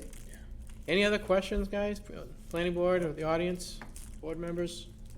I have one final comment. Steve? During your negotiations, I just want to reiterate how important it is, that riverfront area right there, the walkway that's being proposed, things like that, that you guys make sure the town has assurances that that's locked in, that we don't lose that it isn't a situation where down the road we find out that, oh, they put a fence up and nobody can walk through there, and then they end up creating a situation where it's strictly for the residents of that building. I think that'd be a condition Great of the point. public hearing Yeah, process. Yeah, good. You guys can do that. You Yeah. guys can put a condition that, in my words, perpetuity, it's access. That'd be Yep. your purview. Okay, great. Thank you. Great. Carolyn, you have anything to add to that? I know you see you're taking notes on that. It's a good, It feedback. is also something that's referenced in drafts of the TIF agreement, that the developer is committed to this. perfect. Yeah, that's a really good point.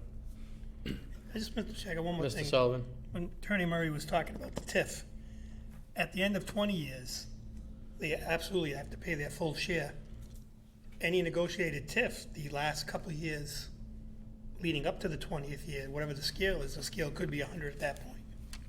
I mean, so it's no more than 20. You could, in theory, give a complete exemption from the whole increased value of a project for 20 straight years. You could do that. Right, which probably, to say with certainty is probably not gonna happen. We can also wait those N years where the tax bill will be just about full freight the last, Right.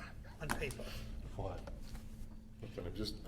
I know it's gonna be at Thank you. 11 o'clock tonight on Facebook. Okay. Discussion, we can make it clear discussion about because- full waiver of taxes for 20 years. Yeah, but it's not, and you know, if people come and participate instead of half-truths and half-spins, we wouldn't have to spend our time. It's like math for kindergartners, we have to spell it out, so somebody doesn't take the words, like Mr. Ruda just said, and completely twist it. There's a lot to understand, Mr. Chairman, there's a lot to digest, because it is complicated. That's why we have a team, as opposed to just muddling through it, trying to save a few bucks. Right? But it's important to just take a deep breath for everyone. Take a deep breath and understand first what the story is, and then discuss it further.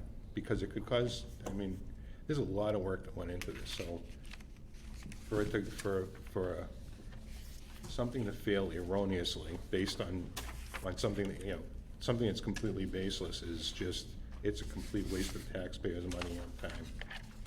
And that's certainly not the point of this exercise. No, certainly not. Quite the opposite. Jonathan, are we going to close each part of this public hearing separately? Close and reopen? Did we do a complete streets? Not yet? No, Do you want to do it under one? You wanna close the TIF one, or just? Do we I think need we're to- good with the TIF one unless there's I further. don't think there's any other questions. Do we need to close and do anything now, or leave it open and we'll get to the next item? I think probably keep them separate. Does that sound good? I would recommend that, yes. All right, Chair, declare this hearing closed at 8:10 PM. And Guy, you'll do the same. Yep, and same for the planning board. We'll close the public hearing section. The, the TIF, agreement is, 8/12, 8/10. Thanks, Pete. Okay.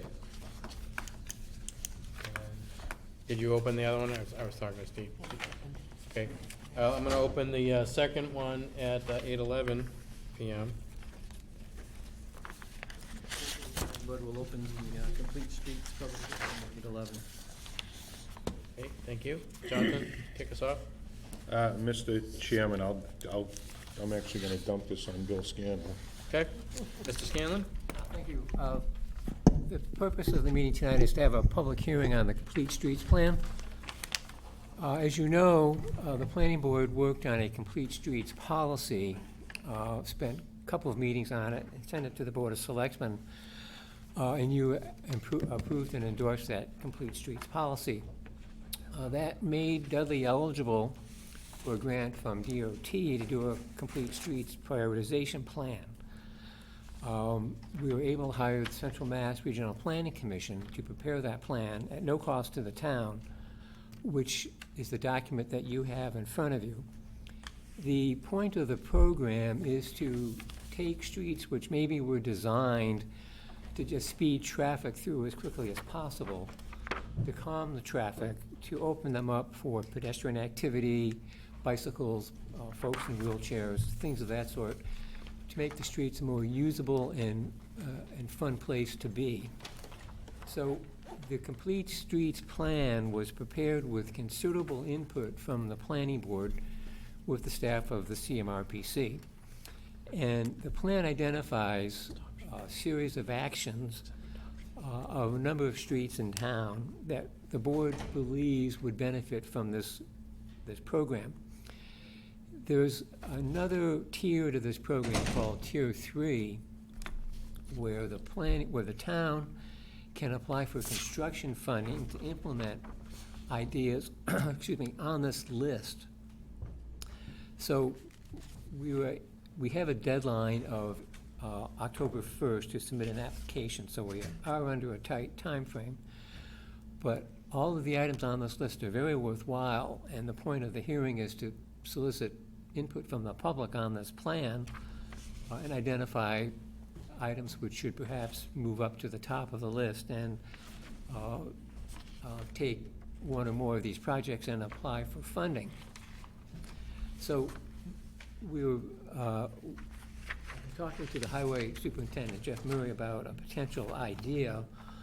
Because each of the applications must have engineering plans as part of the application, we obviously don't have time to take something from scratch and get an engineered plan. But we thought that perhaps we could work on the Mason Road project, where there's currently construction going on with plans prepared by Ty and Bond, and they have agreed or would be willing to modify their plans to include a sidewalk on Mason Road, which falls under items 2 and 3 of the plan before you, which would include creating pedestrian access from West Main Street by the fire station up to Mason Road School, and then continuing on up as far as Jesse Avenue. So we thought that this would be a good opportunity, since we've done all this work on the plan, to jump right into an application for funding. And we thought perhaps this Mason Road project would be ideal, because we could get the engineering plans prepared quickly, and it's also one of the top priorities of the plan. Thank you, Bill.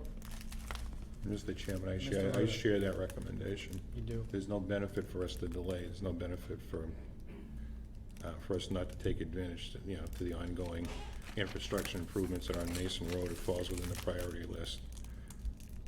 So how many of these will we ask for funding, Mr. Clark? Mr. Chairman, if I may, I believe there is a development planned on Jesse Road. And as I understand it, one of the conditions is that there would be a sidewalk on Jesse Road. So this would almost give us access up to Alton Drive. So you're creating a relatively safe area for what is probably one of the higher population areas or density areas in the town. Likelihood of a lot of kids in that area or that neighborhood. Better the kids on the sidewalk than in the road. Okay. Board members, any questions? Steve. Oh, Steve, sorry, didn't see you. Mr. Chairman, I just wanted to mention that as board members, we've gone over this ad nauseum. We've gone back and forth and argued about this at length, about where to prioritize these things. And you know, originally, we wanted to prioritize the Ramshorn Road intersection because we felt that was a major issue over there, and we still feel strongly about that. But as Bill has already brought up, the problem is, there's no way we could get the engineering done in time, because the town is responsible for the engineering part of it, in order to meet this deadline. So the problem is, right now, really, this is the only bite of the apple we would get this year, if I understand things correctly. Right. So we either go with this proposal, the Mason Road, or we basically lose the possibility of that money this year, and we wait until next year and we can go, you know, in order on the list. So that's why you see number one is actually, Dudley Oxford, Ramsey Road intersection. We're kind of leapfrogging that because we have to. So numbers 2 and 3 are gonna be the priority for now, to ask for funding? Okay. Yeah, and it's really two and three, the reason why it's split up is because Mason Road is so long. And the reality is, we're not quite sure yet how many feet of sidewalk we're gonna get. But some sidewalk on Mason Road is better than no sidewalk on Mason Road, I think we could all agree. Absolutely. We'd have to present it and see how far we can get. Board members, any questions? No, I'm Paul? really impressed with the thoroughness and the rationale of the whole project. Very impressive. Anybody in the audience have anything to add to the discussion about the complete street plan we have before us? Okay. All right, then I will, I'm gonna close the public hearing at 8:19 PM. And the planning board will close its public hearing at 8:19 PM. Okay. And Mr. Ruda, do you need us to take any action on this tonight? Bill, I'm sorry, through the chair, Bill, is there a specific vote that you want us to take? Well, all applications require approval by the Board of Selectmen. So if you think the Mason Road project makes sense, I think it would be helpful to have a motion from your board to submit that application. On those 2 items? Yes. Okay. Board members? Well, the first thing I'd like to do is to move to acknowledge receipt of the complete streets report. Motion That's by, the first thing. motion by Mr. Joseph, second by Mr. Johnson. So, Any discussion? Just a quick question, we already got this one. Oh, we did? Oh, that's right. That's No, okay. but I thought this was revised, and that's why he's asking. Yeah, we have That's okay. we have seen this, but I think it was, Yeah, well, this is a little bit different. okay. The state Well, did come back with- let's acknowledge receipt. All in favor? Aye. Aye. Opposed? Unanimous. Okay. Next, Mr. Chair, make a motion that we, Stephen. based on the town planner's recommendation, we proceed with ranks 2 and 3, Mason Road sidewalk construction part 1, construction part 2, as the project moving forward at this time. Second. Motion by Mr. Sullivan, seconded by Mr. Sigenovich. Any other discussion? Yes, Mr. Chair, I'm sure So- Mr. Zakowski will probably speak on it, but on behalf of the town, thank Ty and Bond for letting us use their engineering, piggybacking on what they've already done. Thank them for, We pay for it. yeah, we Yeah. still pay for it, but. Scott? Briefly. Scott Sikowski, Chairman of Water Sewer Commission. I'll be honest, it's the first I've heard of it. This is the first we're hearing of this, so if they can get sidewalks in there, great. We just have concerns about how that's going to affect the project that's ongoing right now. That road's supposed to be paved curb to curb next spring. How does this affect that? Just heard about it here today. Hey, Bill, So- any, So I think there's an advantage of using the same engineering firm to modify the plans to include a sidewalk. So as part of the effort is to make sure that we can complete the existing project that the Water and Sewer Commission are sponsoring and add a sidewalk. And, since we haven't done the engineering yet, I can't say how that's gonna work out, but the goal is to to Okay. make sure we complete the first project and add the second project. Okay, so we'll be working Okay, together. we'll That's be what I heard. working that, and, you know, awesome. I mean, it's great we can get that area improved. I know my son had to, well, they wouldn't let him walk to school when he could see it. They made him get on a bus. So it'll be great to have, finally have sidewalks on that road.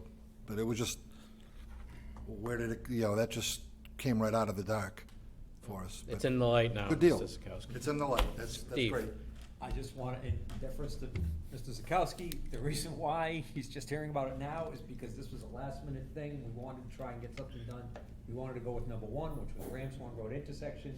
This, number two and number three that we just moved up, this would have been over a year away. We had plenty of time to tell you if we were gonna. No, if the plans can help out, fantastic. Mr. Johnson. Is this gonna delay getting that road paved? Because You don't even have to drive on it. What are you complaining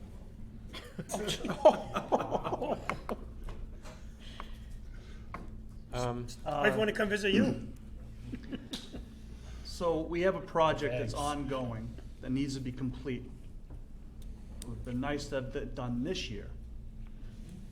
So it's not being done this year, so the people of that road have to once again drive on what it is right now. Will this delay it any further is my question. Well, maybe Jeff could speak to that, but I believe Shouldn't create any delay. So basically, the idea, and speaking with Bill Scanlon about this, with the, using the existing engineering firm, just a matter of simply putting a detail together and penciling in the layout for a sidewalk. It doesn't seem like there's any great deal of engineering that'd go into it.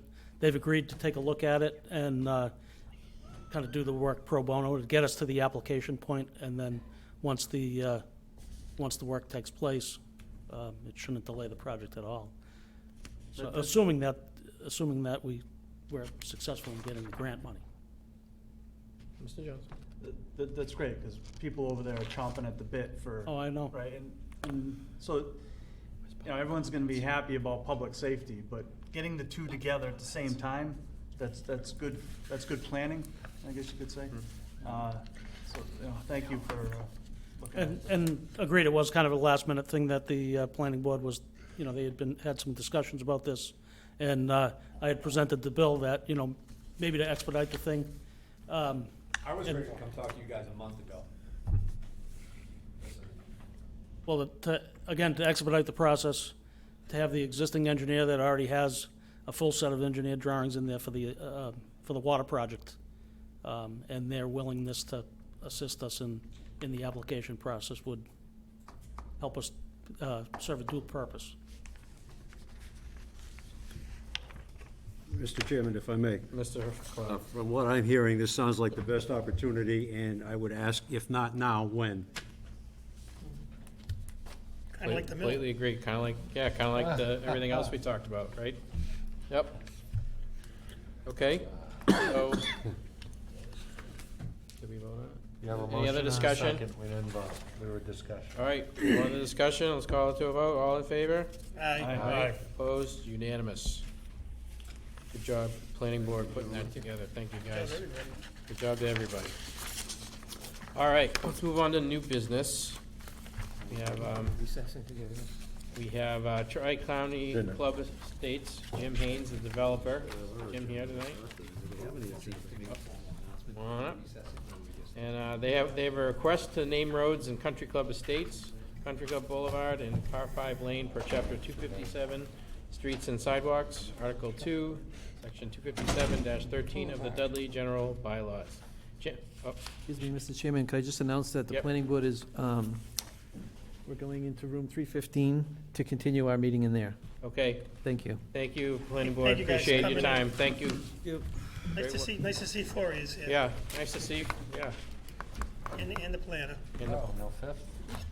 Yeah, the fifth person's not here, again. All right. Thank you, Bill. Must be tied up. All right, Good evening, Mr. floor is Chairman. yours. Like Canada. Thanks for having me tonight. Pretty busy night, but When the project got approved by the planning board, there were no streets assigned, no street names assigned to the project. So I'm before you tonight to ask your approval. There are 2 streets that are part of the subdivision, and being so close to the Nichols golf course there, we put a couple of names in that we thought were appropriate. I saw that, Mr. Sullivan. So, just be clear, we're gonna do this right. We're the highway commissioners. Correct. The approval of the development fell under the planning board. I think what Mr. Hayes is looking for is a waiver from the bylaw. We have an approved list of street names. And the 2 streets you want to use are not on that list, right? No, they're not. So, my question, Mr. Chair, is that our vote to make, or does the planning board have to grant the waiver? I know we're the highway commissioners. So, the approval process is already done.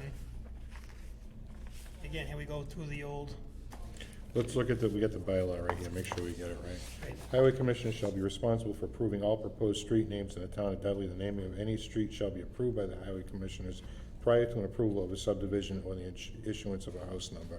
So it looks like the Highway Commissioners have to approve these 2 street names proposed by Jim Haynes in order for it to become acceptable to be used as street names for the development. so we're looking for a waiver from the bylaw, because the approval has to be prior. The change of the streets has to be prior to the approval of the subdivision. You can't pick a name, the name has to come off the list. Those names don't appear on the list, so we have to, as the Highway Commissioners, approve those 2 names to be added to the list. Prior to an approval of a subdivision. He already has approval to construct a subdivision. Well, let's So- go grab Bill. So before we Yeah, get- grab him. my question being, like, here we go again with the public hearing process. make If sure you have we to do issue something through a public hearing, does it have to come back into a public hearing to be waived? While we're waiting for them to, Jonathan, But don't go get me get wrong, I'm Bill. not against it. No, I understand, and I through wanna the do it chair, right, because Yeah. I wouldn't be opposed to the board picking the names. I just put something on it that I thought was appropriate for the subdivision, and not knowing at the time that the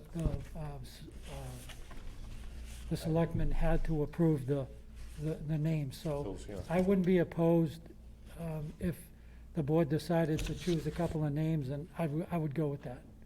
Okay, the In planner order- is back before we get to the police chief. Bill, go ahead, Steve. Ask So, your Bill, my question is, the bylaw clearly states, naming of any street shall be approved by the highway commissioners prior to the approval of a subdivision.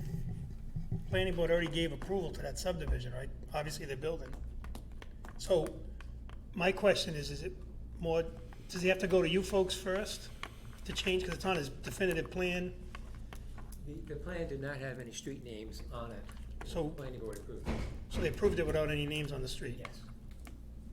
Okay. So is it proper for us to add his proposed names to the list of approved street names?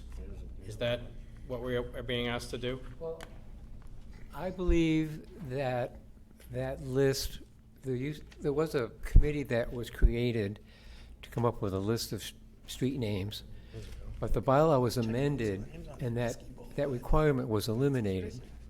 And instead, the provision was put in that the selectmen have the authority to approve the street names. So that's why, you know, Okay. I thought it appropriate to bring it to you for your approval. Okay, thanks, Bill. All right, police chief, Steve? Yes, I have no objection to whichever way you want to go with it. The only thing I would suggest is if you do go with par 5 lane, you spell it out by the word 5, F-I-V-E. Because sometimes these, between numbers or printing, can cause some confusion with some of the systems, depending on how they're registered. Okay. Or you could name it Bogey Lane. Whatever you wish to do, but I just was, just that point, if That's a really good if you point. include numbers in it, spell out the word, like we do First Ave, Second Ave, and those things, we spell out the thing. It just eliminates a lot of confusion from an emergency tracking standpoint. That's a really good Chief, point. I never Chief, liked Mr. Chair, roads would with it- numbers in them. To the question to you, to the developer, would it be better just call it Par Lane or Par Ave. No, you can Take put, the you can number. have 5 if you want, it doesn't matter, I mean, because you have some two-word roads, You it's said we fine. could pick it. Do you like Bogey Lane? But I like it. Yeah, that's all I say is if you include a number and it spell out the actual letter How version of about the Marcy's number. Way? Oh, no. Well, how about we, Thank you, name it Chief. after your family, since you guys used to own the land? Yeah. Rudaville.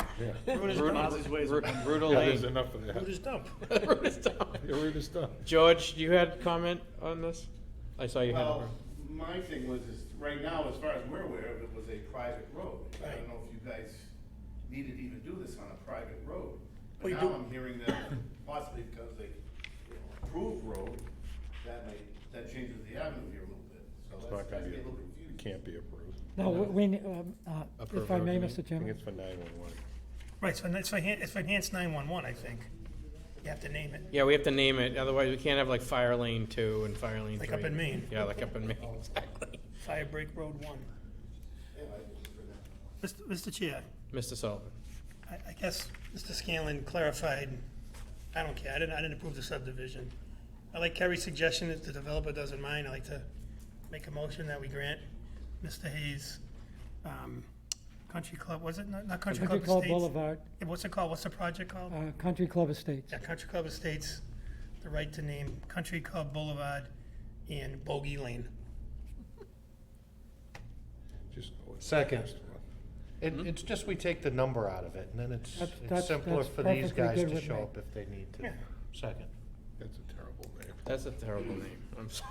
Then defeat the motion. Just I don't- give he him said what he yes, asked the for. developer Let him did yes. Motion by Mr. Sullivan, seconded by Then defeat it and go back to par 5. Mr. Sigenovich. Question, Mr. Joseph. just asking, do you think people would prefer to live on Bogey Lane Thank you. or Purdy Lane? Bogey, What was the second one? Birdie. Bogey. How about par 5? Well, how about Eagle, FIVE? but we already have an Eagle Drive, so.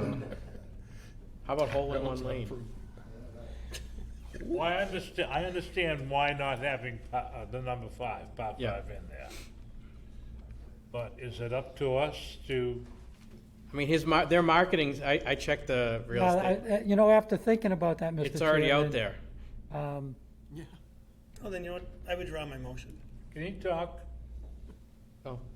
You were thinking about what? I'm thinking about Bogey Lane. That's a great point that you bring up about people living in on Bogey Lane. So maybe I misspoke there, Mr. Chairman. I withdraw my motion. Okay. If the second, So All be right, it. motion withdrawn. somebody else make it.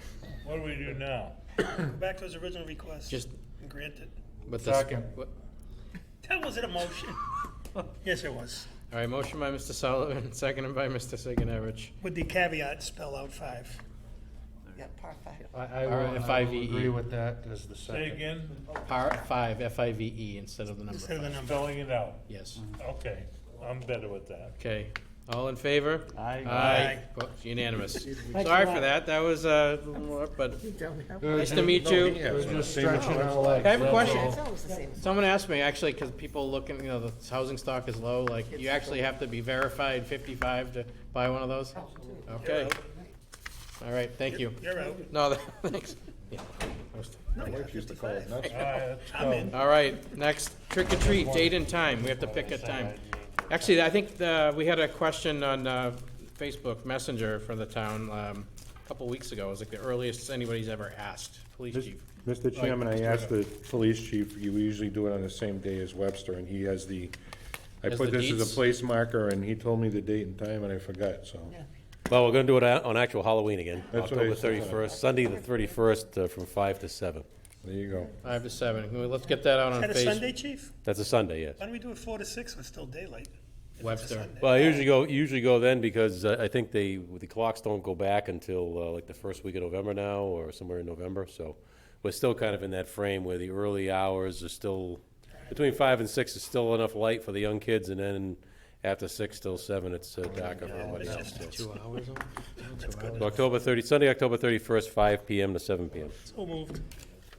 Motion by Mr. Sullivan, Second. seconded by Mr. Johnson and Mr. Sigenovich. Any other discussion? Spectacular. Hearing none, all in favor? Aye. Opposed? Unanimous. Sunday, October 31st, 5 to 7.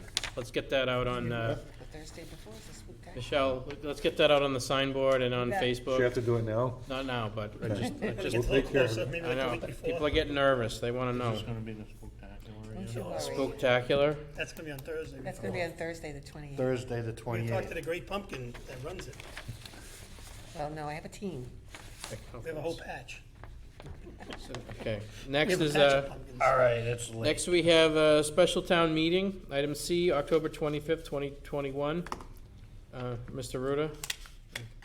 Same as every year, basically, Mr. Chairman. It's, we're gonna declare, I'm asking for a vote to open the warrant on 9/28/21, declare the warrant closed on 10/8/21, and for your information, we're gonna post the warrant on 10/11/21. And it So will- moved. Second. Motion by Mr. Joseph, second by Mr. Just the Mr. language, Mr. Sigenovich. Chair, close of business on 10. Close of business. Add that language to the date. Let's put 4:30 PM. Is that okay with the motioner? Yep. And the seconder? Oh, yes. Okay, yep, Whichever one. okay, thanks for adding that. All in favor? Aye. Opposed, unanimous. We have no old business, town administrators report? Real quick, Mr. Chairman. Following the presentation, I kind of wanted to sneak this in tonight, but we were going along, but following the presentation given by Andrew Lowe in August, the CDBG application, including the First Ave Design and Construction Project, and the additional housing rehab, because we were talking about how to get 55 and older into different housing if their housing was in bad shape. Well, this is another way to do it, because we've, as the board recalls, we put in for 2 CDBG grants to make income eligible owners have some money available to them to make necessary repairs. And it just so happens that it's in the Jericho area and the First Ave area, so. We're coming at this from both sides, basically. So it was submitted last Thursday. We should hear a result in January, February for both the infrastructure award and the aid to qualifying homeowners. Last week, quickly, Jeff, Bill, and I spoke with Hillary King from Mass DEP MVP program, and with Dave Woodbury, a friend of the chairman's from MEMA. During the recent heavy rainstorms, many of the drainage systems in our local roads were clearly overwhelmed and significant flooding resulted, which was not distinct to Dudley. And we discussed the eligibility for funding that would help alleviate this problem. They suggested we look at FEMA's Advanced Assistance Program, which will have about $10 million available. And it was mentioned that MEMA had not yet participated in this program before, but he said they would like to this year, and Dudley would be a great way to submit an application, a great vehicle for them to submit an application and advocate on our behalf. And the only thing is, it's about a 1-year turnaround time. It's an August deadline of next year, but we'll get the ball rolling on that. That's fantastic. And that'll help us hopefully with some stormwater issues that we're facing. Absolutely. Because it's a big project. Sure is. And I mentioned last meeting that we've changed our schedule slightly, or I sent out an email saying that we've changed our schedule slightly due to some conflicts for the upcoming fall special town meeting, specifically for the hearings, for the warrant articles and so forth. If all goes well, we may be able to hold our hearings for all involved committees on September 27th and vote accordingly. If not, I've scheduled an additional date of October 4th. So we're gonna try to, for the supplemental, get through that in one night. If we can't, October 4th will be the fallback date. Well done. Nice. It's always a time crunch toward the end of the fall on that one. All right, any questions for Jonathan? Michelle had something about Spooktacular. Spooktacular? We're meeting this week, the team, the Spectacular, the library, and several of our employees. And we're going to be having our annual Spooktacular this year. And as you know, it's a little parade from the library up Brandon Road and around the corner over here in the back of the building. And kids Yeah. can get dressed. Is there an age restriction on participants, please? No, we can Impose dress one? up and go and, I would appreciate it, any help from the board members, it would be greatly appreciated, anything. Any, we always need people Okay. and help. Basically, everyone that wasn't at the bike rodeo should probably. Everyone who didn't fall I down would at the love bike to have rodeo, is that someone what you dress up. said? I'm sure we'll have some good costumes anyway, Michelle, right? Oh, All right. yeah, that would be fun, dress up. That's the blast. Hopefully I appropriate. still have that in the closet. All right, we're almost done. Here All we right. go. Yeah. Anything else, Jonathan? No, Michelle? thank you. Thank you for that. Departments, Jeff, anything else? The only one thing is, John and I had a call with State Senator last week and discussed potential funding for design work for the bridge replacement project. I did get another bridge inspection report today that was actually performed back in June, and that's for the French River Bridge, which is directly adjacent to that. So, I think it makes sense that we take a look at that as well. I forwarded it over to John and the board. So I'll have that discussion with Brian Brenner, the engineer that's handling the project. And I think it makes sense to look at the two of them in unison. Other than that, the department's been responding to storm damage and spending a lot more time on that and remediation with storm damage than any of the intended construction projects that we had set up for this year, but that's about it. So, Mr. Chair, quick Thanks, question Jeff. for Mr. Steve? Murray. Sure. Once again, to fight the underlying current of misinformation that people like to put out there, this bridge was mandated, shut down by the state. State does the inspections. We only get notified because it's in our town, right? You're not out there looking under the bridge looking for cracks. No, that's correct. The state has an entire team that they analyze to a federal standard.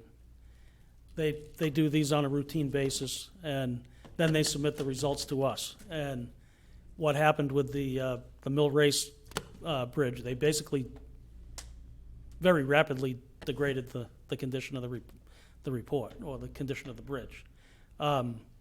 Likewise, the adjacent bridge, it's actually a cast-in-place concrete bridge that was constructed in 1923, so I think you can We got our money's worth. read the handwriting on the wall. So if somebody says, how come the town can't provide me reports? Like, we get them from the state, we don't generate the report. We don't generate the reports, the Right, so state does once that. again, Someone being misguided that would like to put some false information out there, one phone call could have got the answer. Correct. Thank you, Jeff. Thanks. Thanks, Jeff. Thank you, Mr.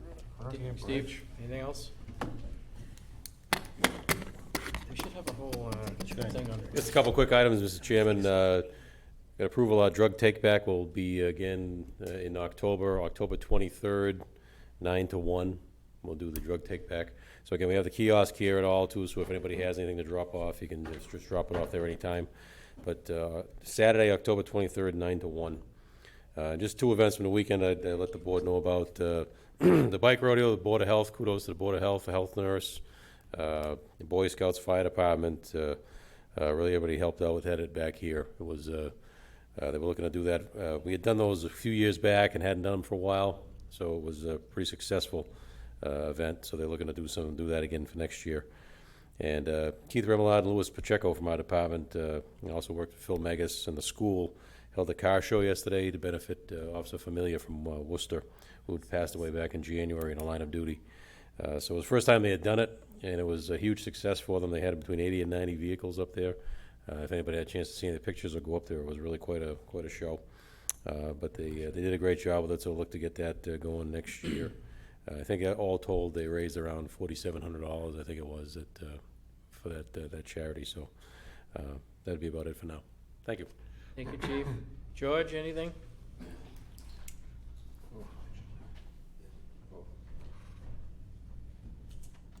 Just a quick update on the blending, working good so far. We're meeting all the state standards, so the water's fine, so pass that along. Mason Road is wrapping up next couple of weeks. We should start patching everything up and getting ready for the winter for that. And there is gonna be one more job there that's gonna be put in a vault with a pressure reducer valve, but that's not till gonna be after springtime. I also wanted to mention that I did have a meeting, DMA Holdings over here, went over a bunch of stuff with the water system. They're pretty happy that we're advancing in how we are, that we can provide them the water, which is gonna be a lot. We're also looking at some new structures of mains around that area, and possibly have recommended holding tanks for them, for the amount they're gonna use, and some other things. It's gonna be quite an operation. It'll be a big generator for the town if it works out. Also, Brian Dorval's father that passed away last week. He was 71, pretty young. And we wish the best to Brian and his family through that time. That's it. Thank you, George. And condolences to Brian, longtime town employee. Sorry to hear that. Rich, anything?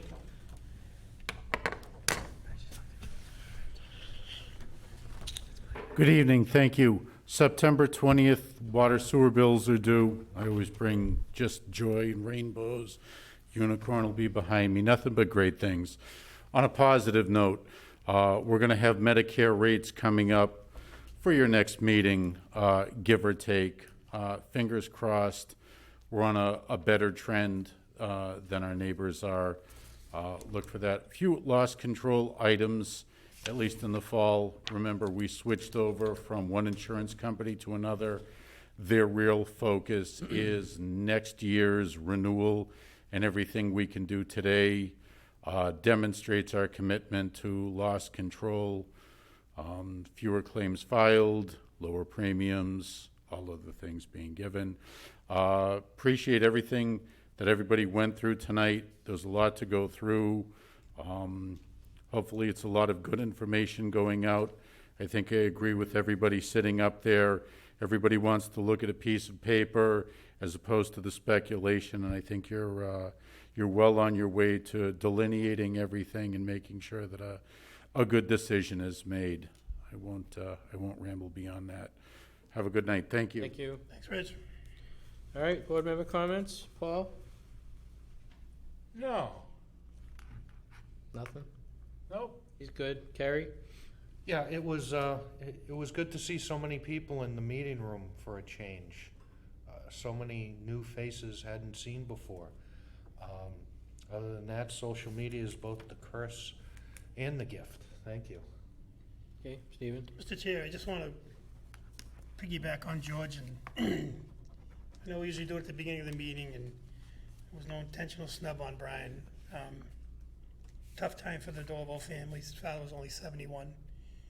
Used to seem like a pretty big number. Now it doesn't seem so bad, but I know we send out our sympathies to Brian. And it was last week, but we didn't meet.